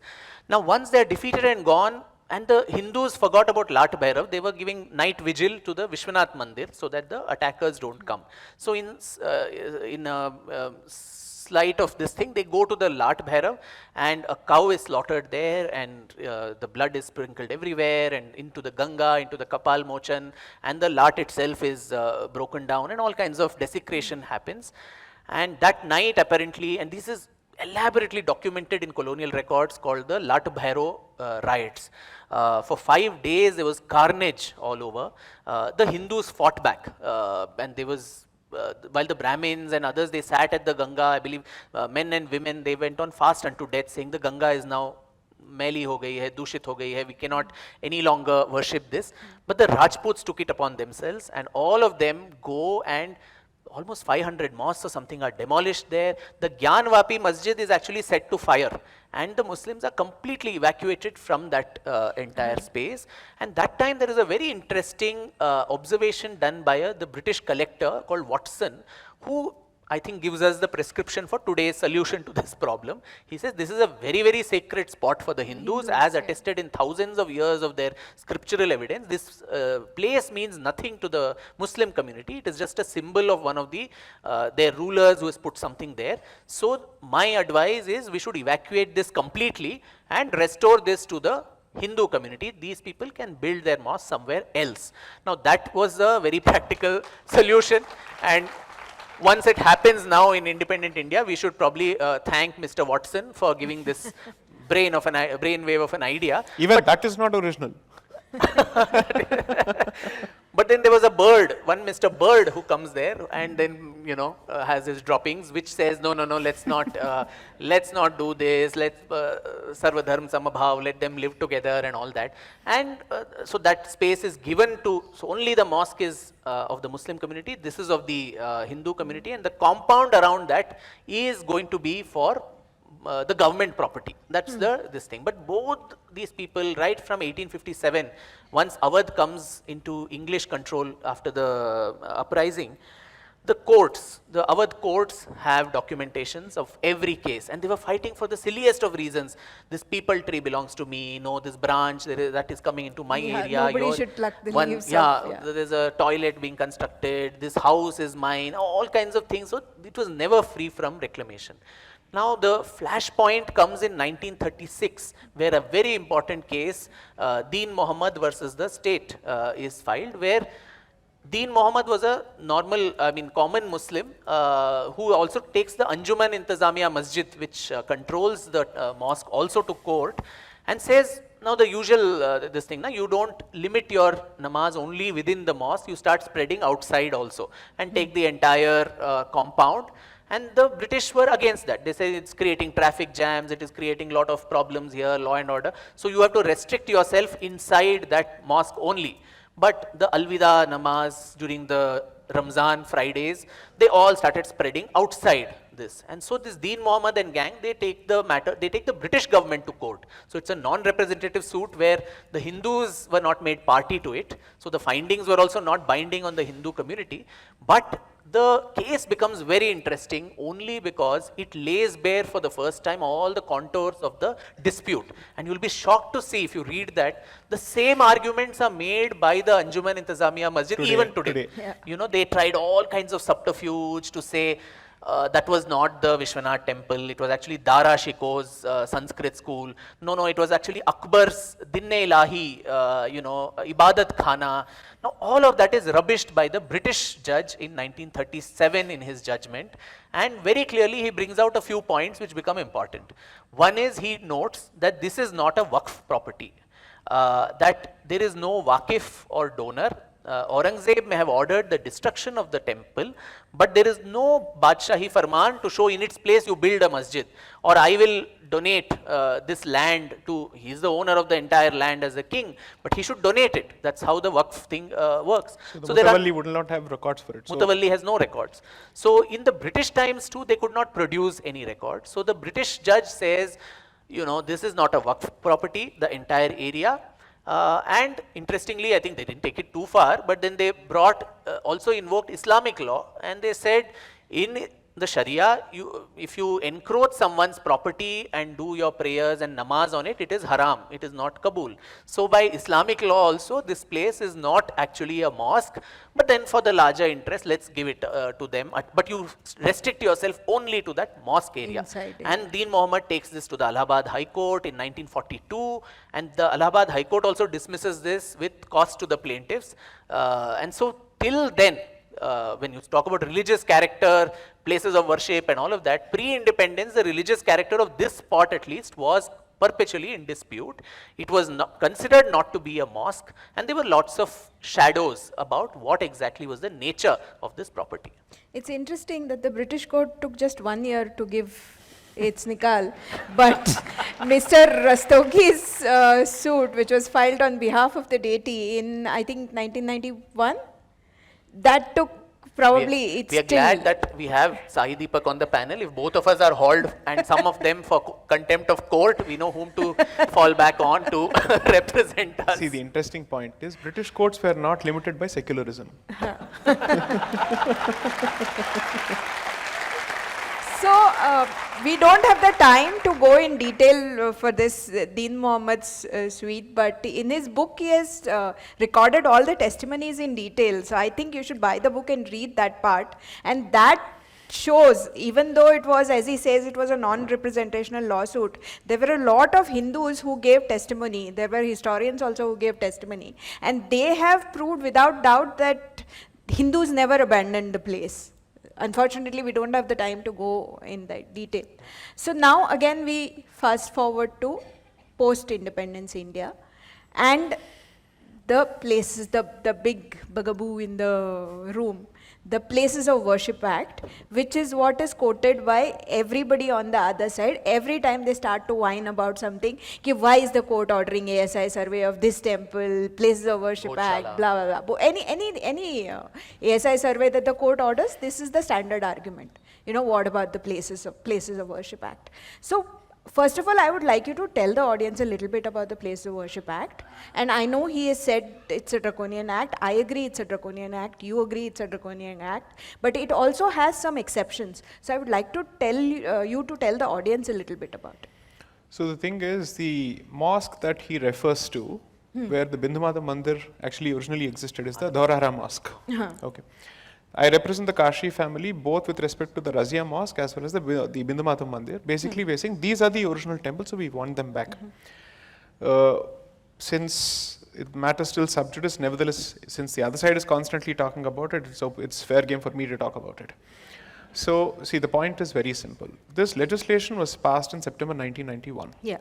With barely 3 days of so-called debate. And the BJP, which was in opposition then, is caught by surprise by the Congress because there was no advance notice that was given to the rest of the parliament that this was going to be tabled as part of the business for the day. So there was a procedural violation, which therefore they say there's a problem with which this is being taken. I mean, there's a problem in the manner in which this is being taken up. And then there are discussions barely for about 2 days where some kind of a response comes from the BJP saying, how can you actually undertake this exercise without even speaking with all affected communities across the country, where you find out how many people are actually laying a claim to these occupied sites, so that we have a clear picture of what is the impact going to be of this legislation on existing litigation or existing claims. So it is just written roughshod into this. I think one of the columnists today, Shri Balbir Punj, he was the member of the parliament then who was vocally opposing this as part of the BJP's opposition actually. Now, my initial take for a very long time was that the legislation legally prohibits us from reclaiming our places. Around 2020, 2021, around the period that Vishnu had lodged his, or rather instituted his suit, I was terribly confused about the interpretation of two specific provisions of the Act, Section 3 and Section 4.3. As like the language is seriously problematic, it's not making sense. It's almost as if somebody has hoped that in the future somebody will notice this and pull a solution out of it, because it was done under Sri P.V. Narasimha Rao.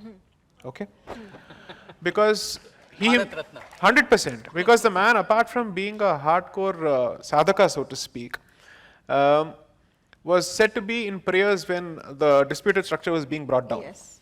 Okay, so he was doing a Homa according to some people. 2, surely he wouldn't have come out with a legislation to bar.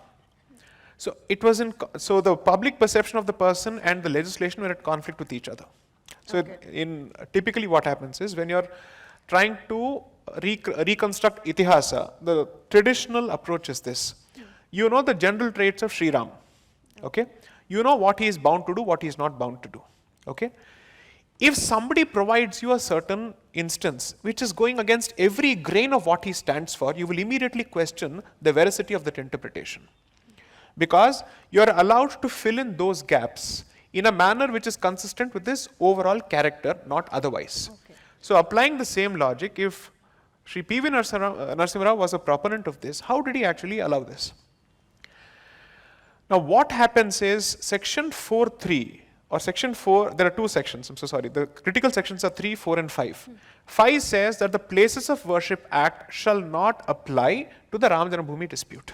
Yeah. Okay, that takes you to another line of the argument, I'll come to that later. Which means no bar or no prohibition which is captured in this legislation shall affect the claim of the rival parties which are in litigation before the Allahabad High Court. Okay. That's point number 1. Now what 3 says is that the religious denominational character of a particular place of worship as it existed on 15th of August 1947 shall not change. Now here's how a lawyer will look at it. Religious character is different from religious denominational character because denomination is a subset. Okay. Religion is a superset. Okay? Therefore, if you say the denominational character shall not change, you're only saying Shaivite hai, Vaishnavite nahi banega, Vaishnavite hai, Shaivite nahi banega, baat khatam. That's where it stands. Shia Sunni. Correct, Shia Sunni. Therefore, the point is, does section 3 apply to conversion from religion to religion as opposed to denomination is one question. Okay. Second is 4 says, dekho bhai, there will be so 3 is the bar, 4 is the status quo, which is jo waisa hai वैसे का वैसा रहेगा. 4.3 then goes on to say, if this happens to be a heritage structure or an archaeological structure, then the bar under all of the above provisions under section 4 under this section shall not apply. Does not apply, yeah. Therefore, if you're able to establish that this is an archaeological structure which is defined under section 2 of the Archaeological Act of 1958, where it speaks of the Monuments Act and the remains also, archaeological remains, there are 2 separate definitions. One for archaeological monument and one for the remains. Both of them say, 100 saal se purana hai, to ye archaeological ho gaya. So the lawyer in Sri P.V. Narasimha Rao decided that all our temples must be 100% over and above 100 years. Okay? Therefore he says, हिंदुओं थोड़ा दिमाग लगा लो, कभी तो चाणक्य नीति का उपयोग कर लो. So please, I am giving you a gift from the past. Whenever you guys wake up, all you have to do is to undertake an ASI survey, establish that this is beyond 100 years. POW Act is not necessary, it is irrelevant to the conversation. Why is this crucial? Why is this crucial? I am proceeding on the basis, तुम act को रखो या उठाओ, मुझे कोई फर्क नहीं पड़ता है. I have to be ready for plan B, which is to say the presence of the act, if it is held constitutional, shall not come in the way of my reclamation thanks to the express provisions of the act itself. Okay. That's point number 1. 2, if you choose to interpret it in a way that defeats my claim, that is when I have to say, now I will challenge this on grounds of unconstitutionality. तब तक मैं क्यों कहूं that this stands in my way? रोड़ा है ही नहीं, आप क्यों बोले कि रोड़ा है, रोड़ा है? Why are you going on saying this? You don't have to say this. I only have to say, this is the express language. We will apply all principles of constitutional morality. Okay? Tell me how does this come in my way in terms of reclamation under the legislation. Okay. That's it. Okay? The moment you do this, you'll realize that the reference to the Archaeological Act is not actually a coincidence. There is a Venice Charter of 1964 that deals with how archaeological places are supposed to be maintained.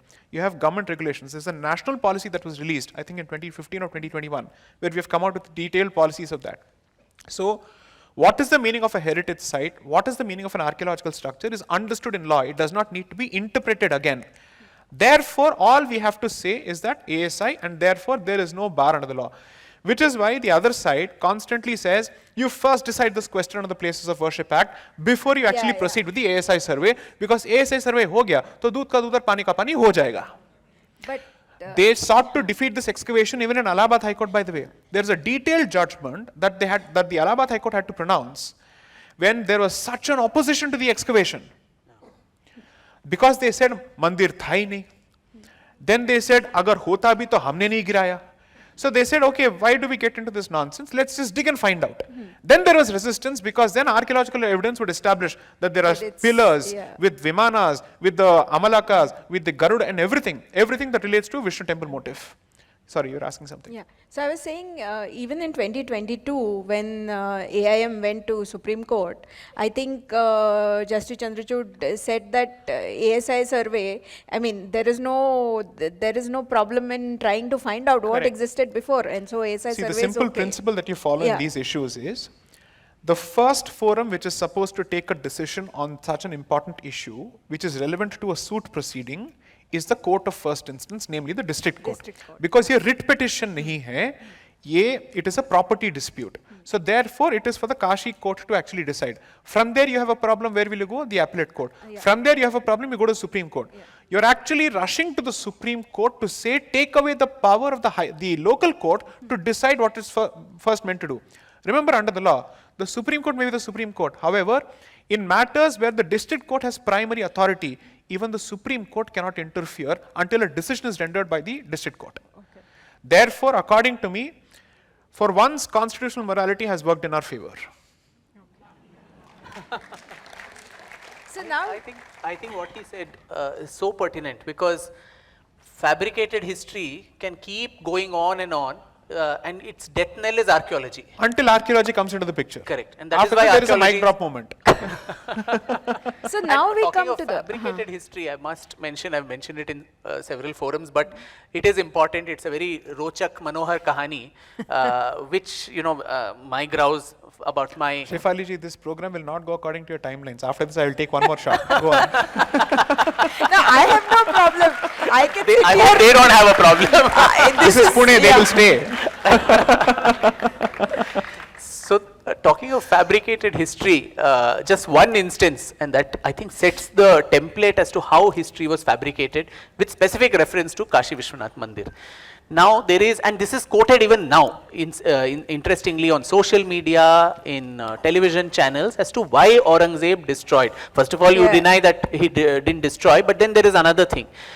So this was spun in a nice fairy tale by this gentleman called Dr. Bishambar Nath Pandey, who was a Congress member, a great scholar of his times. He was also the governor of Odisha and several other, one Sahitya Academy, Padma Puraskar, all of that. And he writes in a paper called Islamic Culture in India or something, where he details a story. And it's a fascinating fairy tale. So it says, Aurangzeb was going on an entourage to Bengal. As I'm telling that, I'll also bust some of the logical gaps in that story. So first of all, if you see all the documented biographies of Aurangzeb, he never went to Bengal himself. He only sent his commanders on expeditions. But in this story, he goes on this expedition. Now, along with him, there are all the Hindu Rajput Rajas and Ranis also going along with him. Now, this entourage then goes via Varanasi to reach Bengal. From Agra it is going. And they stop there, and all the Hindu Rajas go to him and say, oh, Jahanpana, this is such a, most sacred spot for us. Can we stay back tonight and worship Vishwanath? And being the generous, golden-hearted, secular emperor that Alamgir was, he said, okay, chalo, hum kooch kar lete hain yahan pe, ruk jate hain raat ke liye. And they all stay back. The second loophole, the same Rajas who put the petition to go and worship, they don't go themselves. They send their wives. And the third loophole is all the Ranis go unarmed, without any security guards, Rajput, Ranis. So all these Ranis go, they take a dip in the Ganga, then go there and then worship Vishwanath and come back, and a head count is conducted. One Rani is missing. Now everybody search for her, she is not to be found. The Rani of Kutch. God knows who this Rani actually is in reality, because there's no date to this whole story, by the way. It happened sometime in the history of mankind. So, and then when Aurangzeb's, people go, soldiers go to look, it's a typical 1950 Bollywood Hindi cinema scene, you know, there is a sliding door of Kashi Vishwanath temple. There is a Ganpati Murti. The soldiers shift it and the door just slides apparently. And then there is a flight of stairs to the Tehkhana, which is right below the Garbhagriha of Vishwanath. And there they find this unfortunate Rani wailing and howling, and she has no clothes and all her ornaments are taken away. Is there a Brahmin villain in this? Yeah, I'm coming there.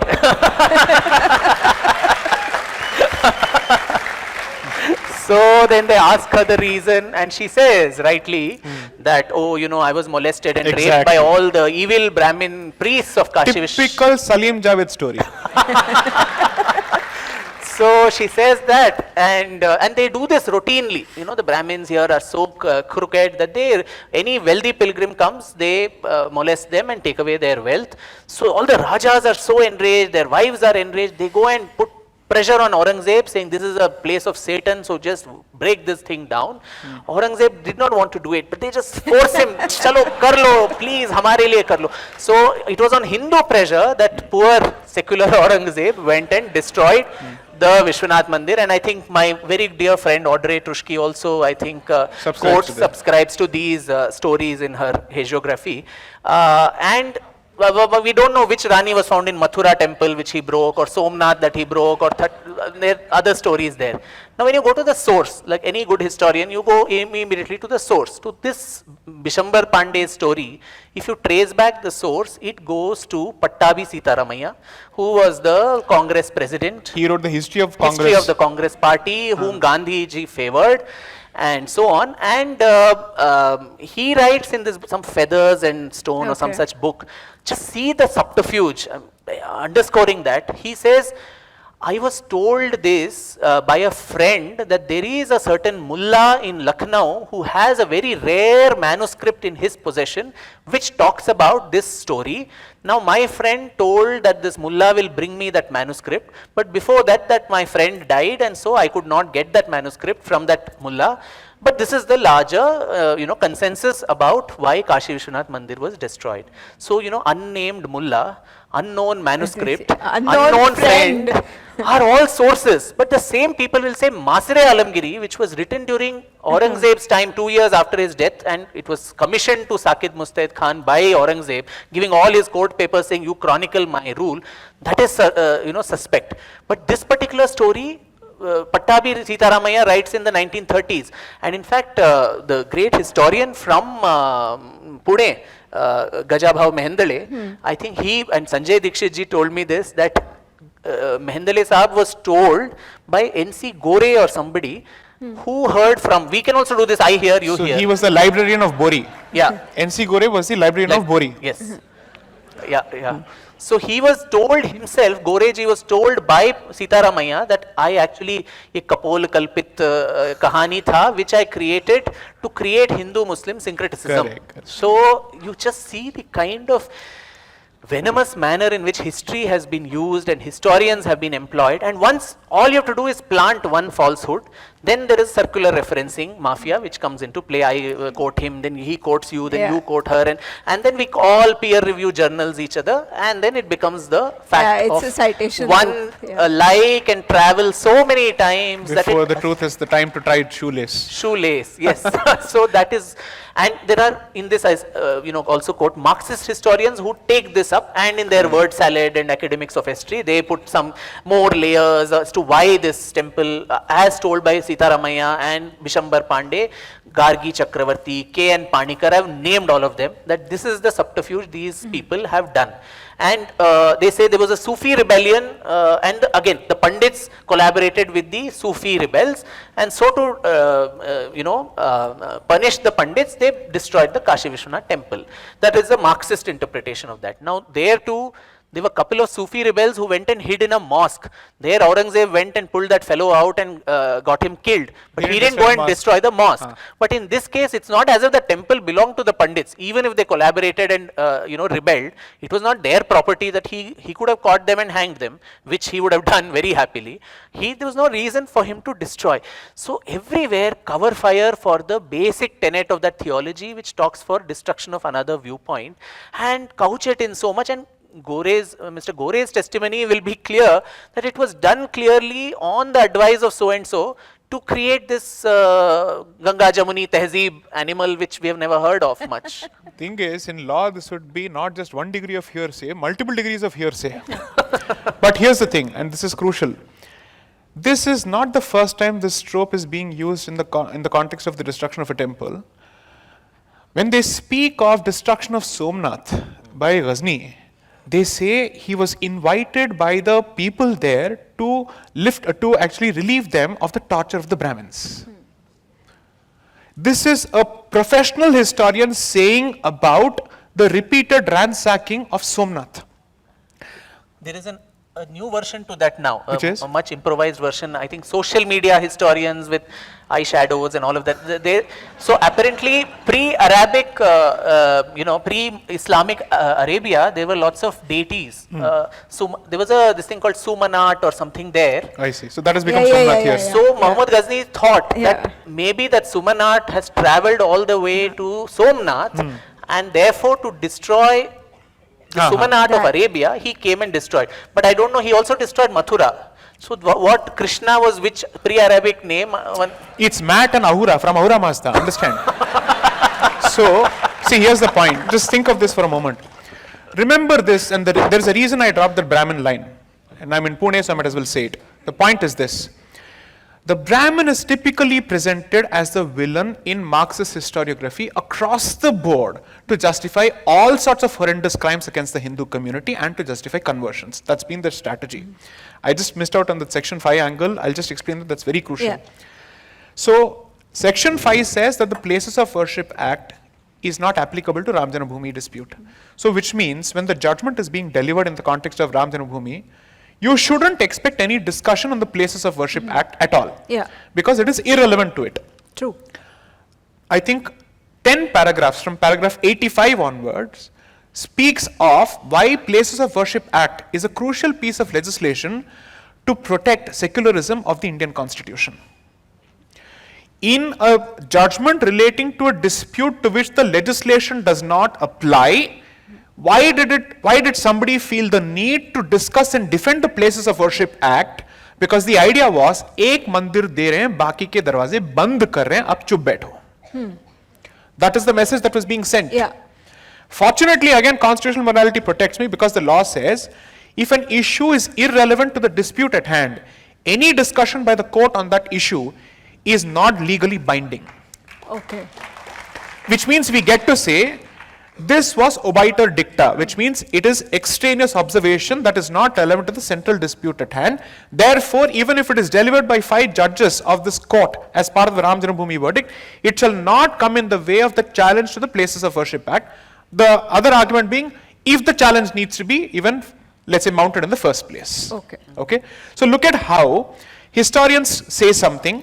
Then there is cover fire provided through, let's say, through verdicts, which basically says that this is how we will defend the legislation, so that this doesn't pave the way for future litigation on these aspects.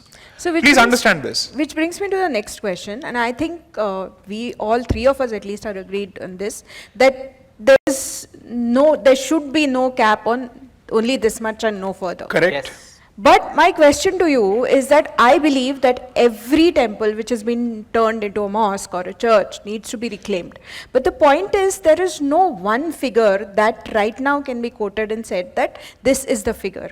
So one is, how do we come to that survey? How Right. do we decide? Right. Secondly, how do we decide the order of priority, and how do we go about it? My There's question a is very more about simple way the for it. modality of it. There are and this 3 This ways. is a question for both of you. Yeah. There are 3 ways, and I think I've discussed this before. The first thing is, one of the first things that the government should have done before it promulgated this legislation was to undertake a law commission report to find out how many places are contested places, how many claims are outstanding. That was never done.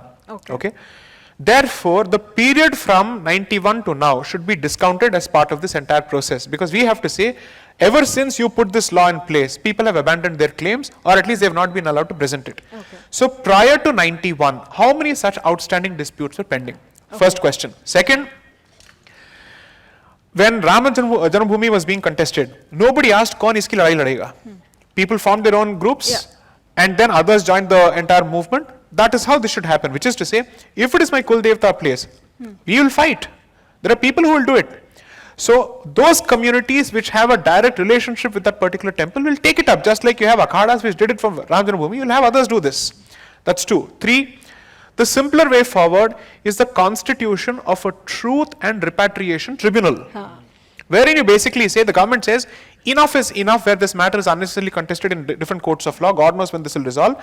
You want to strike a balance between the right of reclamation and preservation of public order, correct? That's your simple funda? Okay, great. Then, constitute a committee which will basically look at the evidence presented with support of the ASI, institutional support of the ASI, and the only option from there has to be to the Supreme Court. It's a 2-step process. That's it.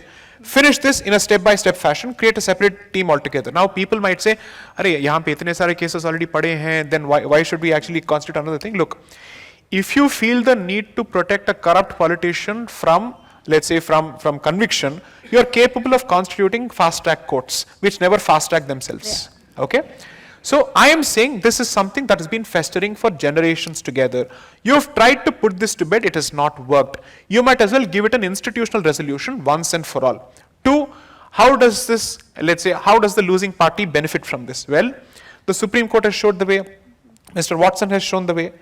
The other thing is, I am also making the point, Arey bhai, how could the concept of a waqf come into existence unless and until it was based on conquered land? The fact that you have so much of land, actually the bulk of it is those lands which belong to the temple. Because it's not just the temple that was occupied, but all the related lands. So the common aspect of both Kashi and Ayodhya is that when the Waqf records were looked at for the purposes of Babri, they would find that there was a handwritten interpolation with respect to the Waqf being created in the context of Ayodhya. Arey, ye kaise ho gaya? How is this suddenly handwritten? And this comes at a later point of time. Because there are periods until when there is no such record in the Waqf record whatsoever. The Mutawalli, who is supposed to be the record keeper, has no such record. Out of the blue it comes about after the litigation has started. Once the litigation started, actual manuscripts authored in Arabic and Persian went missing in multiple seminaries across the country. Because whitewashing happens in 2 layers. Arabic or Farsi to Urdu, Urdu to English is the second level of whitewashing. Okay, by which time once it reaches English, the process of secularization is complete. So this is exactly how evidence has been tampered across the board. So I would say this tribunal must have the right of access to institutions across the board so that nothing goes missing. It is possible for this to happen because you have to realize ultimately this issue falls within the exclusive domain of the government of India, which is the union government. If they choose to come out with a solution, all this litigation can be put to bed in one stroke. Okay. Vikram, your opinion on the same issue? It's a law, so I will stick to whatever Sai Deepak has said because I'm not the expert there. But I think as a historian, the responsibility of historians and scholars of the Hindu Samaj at large would be to create this list also as to, even if you are going to take it to court, especially if you are going to take it to court, you will need a lot of evidence. If it is an out-of-court settlement, which is unlikely, but a very ideal situation, then it is okay, goodwill, this and that and all that. But if you are going to go to court, you have to marshal a lot of evidence. And we saw that in Ayodhya, that our evidentiary value was so high, and same in this case too. I think Vishnu and his father, they plan to give copies of this book to all the judges, so that this is actually, proof with all sources cited. So that hard work, I think Hindu Samaj needs to do. We are usually lazy on that front. Slogans and this thing is a nice thing, but then someone who gets to the field, dirties your hand, and even if you have to go to another side and say, give us our sites back, the other side will ask, how many? Batao, kitne hai? Kitne aadmi the? So then you have to say, I have.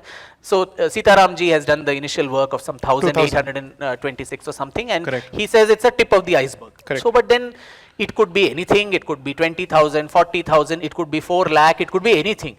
Because, as I said, Hasan Nizami in his account says in that one invasion in 1194, 1,000 temples were destroyed.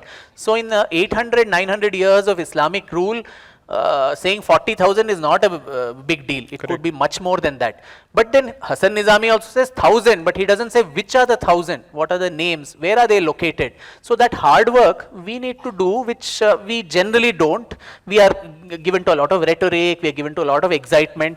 Quietly, I think this should be done and we shouldn't even be discussing it openly either in platforms or in media, etc. Quietly, groups should sit together, and that is the strategic way of doing it, a Sauerkraut strategy of how to actually get what you want, and then have this list ready so that the minute this commission or so on, if at all it gets formed, we have hope in the future. We have this document ready saying this is what we want and these are the things to reclaim. Fair enough. Which brings me to my last question before I open the floor to the audience, which is, again, segueing into your last point, we're talking about the future. And I agree that Hindu society as a whole needs to do a lot more work in documenting, in doing the historical field research. We have said and expressed enough angst about the lies that have been told to us by Marxist historians.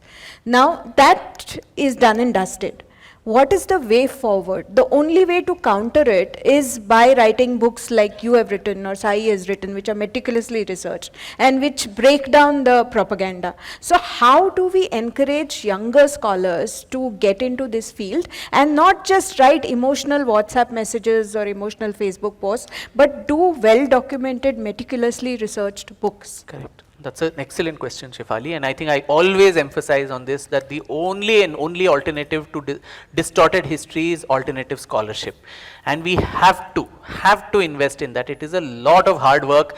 Those of us who do this research, we know that it is not an easy task to dirty your hands, to face the backlash. That is another thing, that's okay. Correct. But just the task is so laborious. So in that, a small step that at least I have taken is this Foundation for Indian Historical and Cultural Research, thank you, which does exactly what you said, foster new scholarship in Indian history.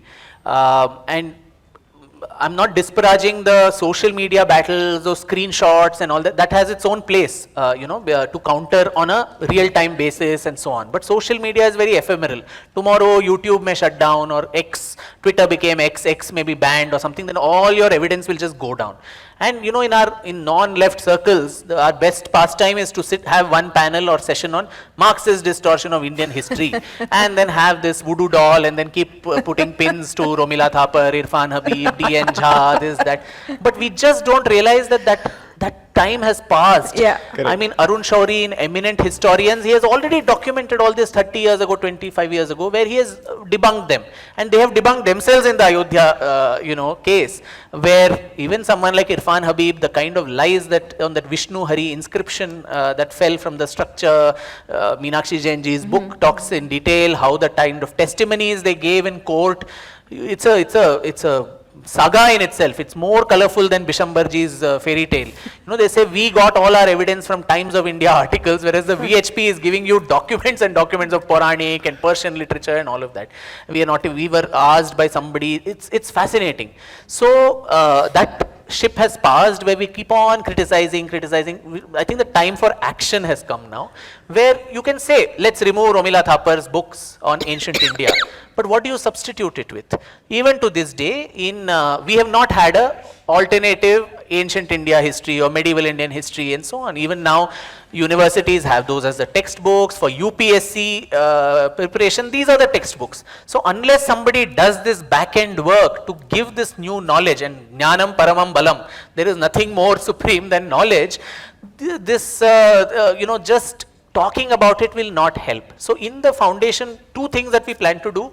One is, of course, give out fellowships to aspiring scholars, young scholars across India, with the idea that for 1 year you'll be given a substantial amount of money to foster that research. And the ask is, at the end of it, you should come out with a publish-worthy manuscript, which will be published. So every year, if 5, 6, 7 books come out, just imagine in 10 years, there'll be an entire supply chain of about 100 new books that will come. And these books can then go and replace all those other toxic, literature which has already existed.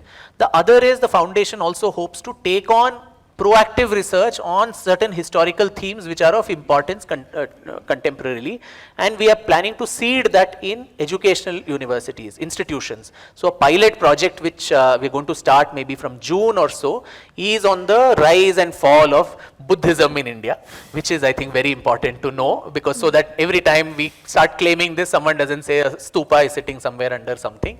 So, but for that too, and we are seeding it very, thinkingly in Nalanda University, which better place to have that. But importantly, like I mentioned earlier, the knowledge of the classical languages is important in this. Otherwise, it's just regurgitating what is already existing.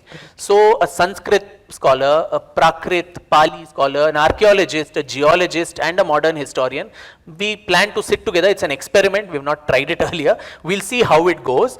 We'll sit together, try to arrive, go to the primary source, see what the primary source says, and based on that, draw conclusions. That could be journal articles, it could be books, it could be whatever. But one needs to start that churn somewhere to only then, I think, one can ensure that over a period of time. Otherwise, till then we can also keep blaming the government. They have, and in 10 years we haven't had any change to the history textbooks, which is very, very sad. We've had HRD ministers who say not a word has been changed, as if it's a matter of pride. It should be a matter of shame.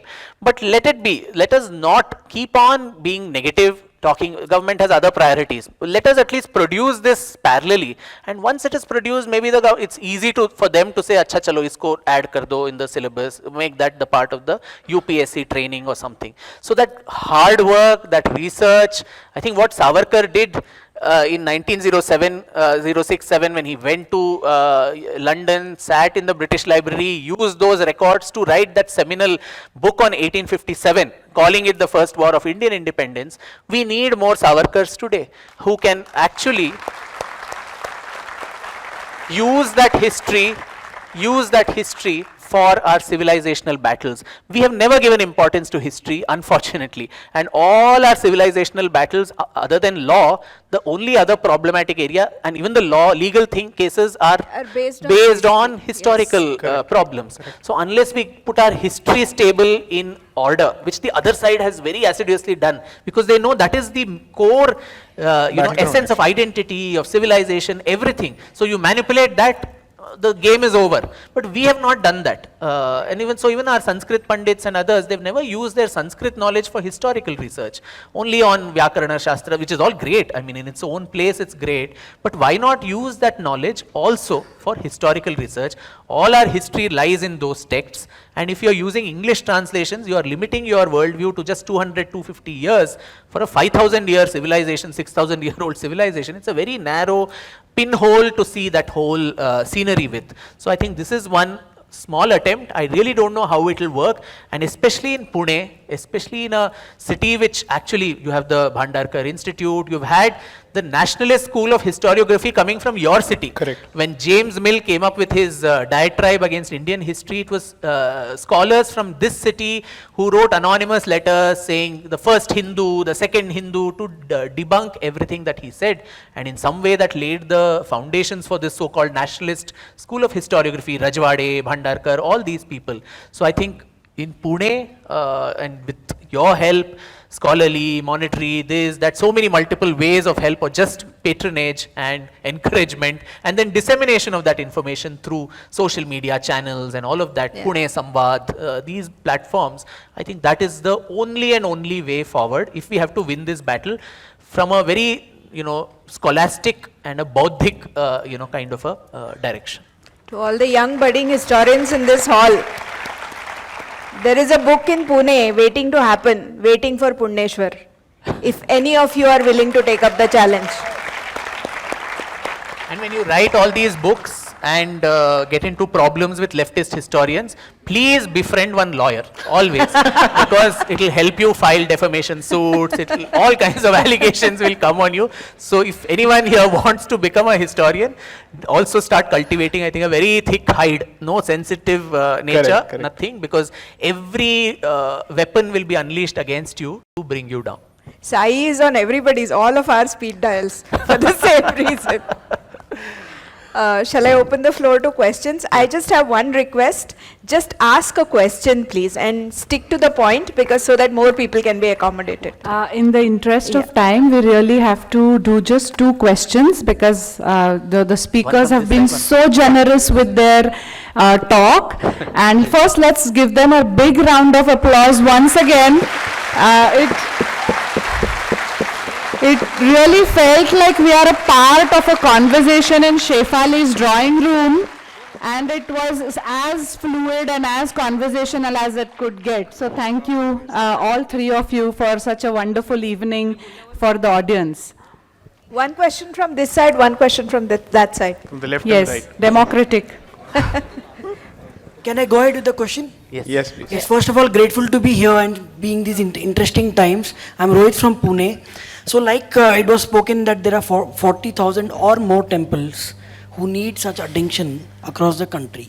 So do we need to have a think tank, like you people are there, or strategic group who will guide the temples across the country? It could be in very remote places also. So how do we go ahead? Like for example, Punneshwar. See, one of the things that I've tried to say, or at least share with organizations which operate in different societies or different cities, is that if you want to occupy the same space as other organizations, you're constantly hoping to reinvent the wheel. The one space which actually does not have too much of competition and where there is a dearth of talent is actually research, as he rightly said. Perhaps the only point that I would add is that the state can play 2 roles. One is, it is its job to incentivize something that a private interest will not. So the state's job is to be a loss-making machine by default, in fact, where there is no return of direct investment that is actually expected. So that can happen. 2, considering that there is a huge audience which is consuming this entire work, clearly the atmospherics are ready, the audience is ready to consume this through textbooks. So when the society puts together the repository of knowledge, the megaphone or the state shall create the multiplier effect by putting it through textbooks. Now what I would suggest is, when there are research, let's say organizations, which put together the material and the rest of the society starts building pressure on the state saying, why are you still not mainstreaming this after years of being in power? What is your excuse today? Because today you can't say that there is no repository, there is no scholarship, there is no primary scholarship. All of that is done and dusted, at least in some areas. So I would believe that thinking elite groups of each city should take it upon themselves to actually show the way in terms of cultural leadership. Allow me to say this, even if it sounds elitist or classist. Even in the realm of culture, the Pareto principle works, which is 20 people actually lead and do the work, the rest of the 80 people typically follow. Okay? The idea, therefore, according to me, is not to convert an entire city. I always look for strategic intervention in those parts of the society which can, let's say, create an example for others to follow. See, let's look at it this way. If everybody could be a Savarkar, we wouldn't have a problem, right? The point is, what do you do for those who are not built in the Savarkar mold in terms of spine, but have effectively the scholarship that is needed? Because aptitude has to meet spine in these areas. You cannot survive this battleground without actually having spine. According to me, 60% is subject matter knowledge, 40% is patience to withstand the nonsense that comes your way. And the patience to sit through absolute mediocrity when they keep on saying the same thing over and over again. Okay? Maafinama likha. Absolutely, maafinama likh diya. That's how they keep writing. So what I'm trying to say is, to address this, perhaps the city's financial elite, the money back, so to speak, I would request them, please go back to the original contributions of the Vaishya community, where it was their entire job to come out with endowments to support scholars. Okay? Temples where the path from which this would be funneled previously, I go back to my pet topic, but independent of that, until that happens, I think it falls upon the city's intelligence here to identify this and start incentivizing this.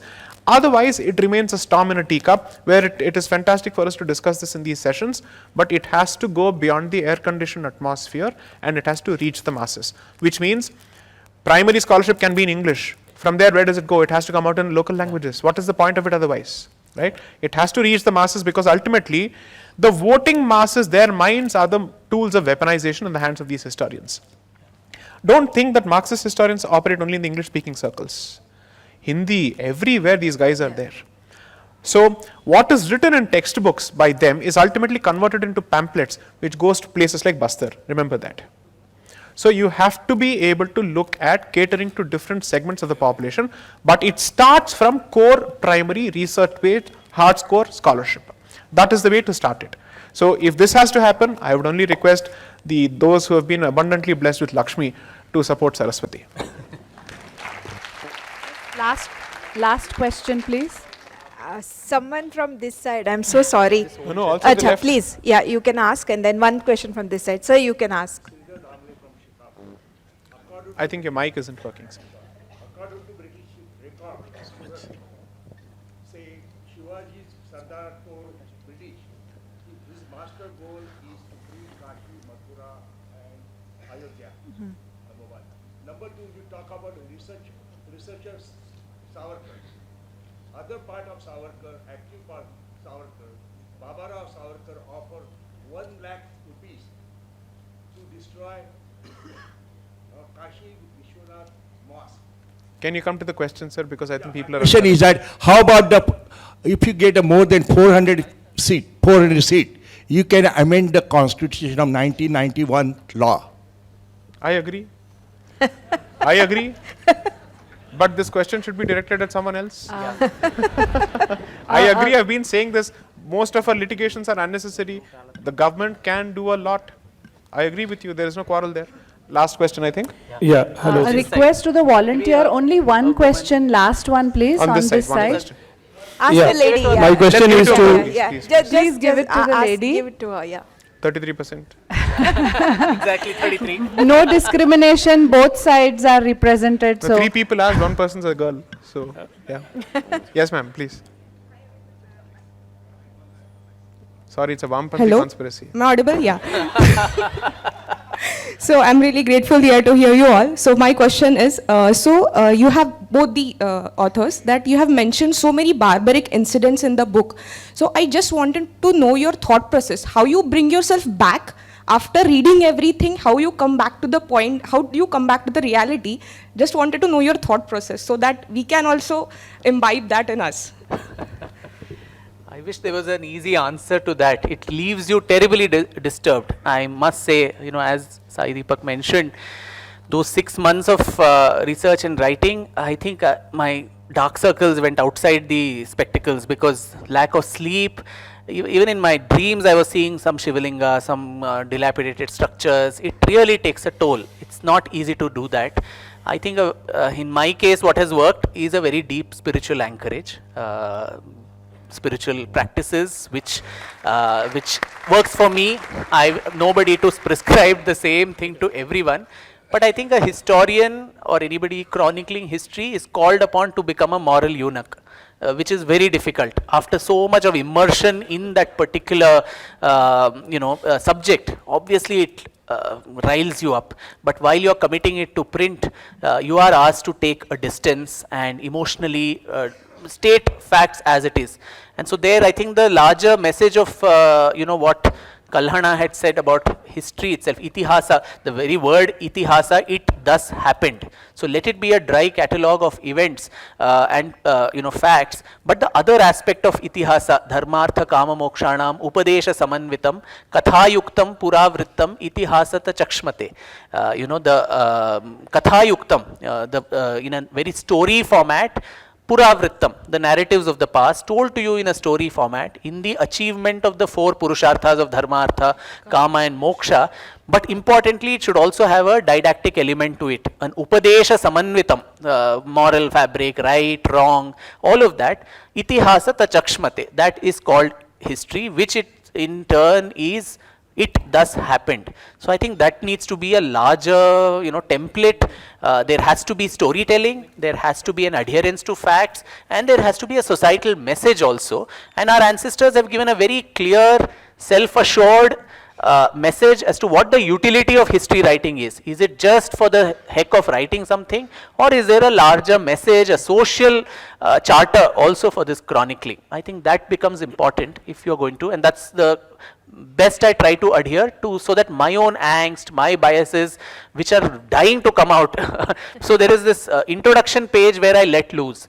It takes about 10-15 pages where all the bile, all the thing is vomited out. But then in the rest of the book, it is just as if, you know, you're sitting from the outside and looking at Kashi's temples being broken to smithereens, the Shivalinga being pounded and put on the steps of masjids and all of that, which is the sad responsibility that is put on a historian's shoulder. Fortunately, I am not a historian, so I don't need to play the game of neutrality. The only thing is, I still fall back on facts only from a strategic perspective to deprive the other side of an argument. I look at it from a litigator's perspective. Two, when I wrote the second book, the final chapter of it was on the Mopla riots. I have a picture for every chapter, so the picture for that is the Mopla sword, the Mopla knife in fact. Because I wanted this to be a stark reminder to people of Kerala and everybody else as to what is it that has happened to their ancestors in the past, barely a century ago. I finished it at 2 a.m. on 20th of June 2022. And by the time I was done with it, I broke down. But the one thing that I've learned to do with time is never allow this anger to dissipate. Never ever allow it to dissipate. And never let it become omnipotent ventilation. Or rather, I'm so sorry, impotent ventilation. Let it become omnipotent ventilation. Because the point is, you need to know how to use, there is no better weapon than anger according to me, provided you know how to channel it exactly. It can be just, let's say a tube light, or it can be a beam of laser.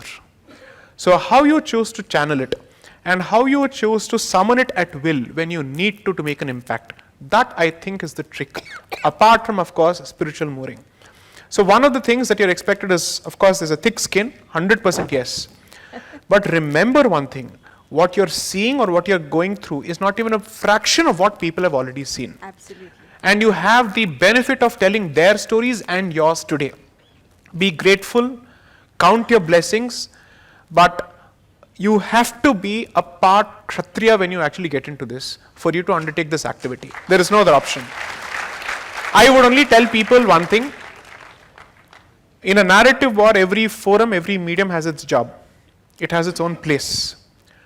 But the strongest weapon always is your ability to marshal facts, your ability to articulate, which comes with a lot of hard work. So every pain or every ounce of pain that I take from history, I sow it back with respect to the next book, saying, now I'll come back with a vengeance, I will give it back to you with interest, you wait and watch. Okay? That is exactly how I operate. It has worked for me. Now whether it will take a toll on me, that's for time to say.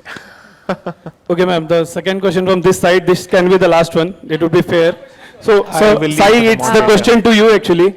We have around more than 50 laws which are anti-Hindu. So it includes Waqf Board Act, or it can be the Place of Worship Act. Can we have a account from you, or maybe a book in making from you which we can refer and understand how the governments in past have made it the way it is today, the anti-Hindu? I have to finish the third book this year.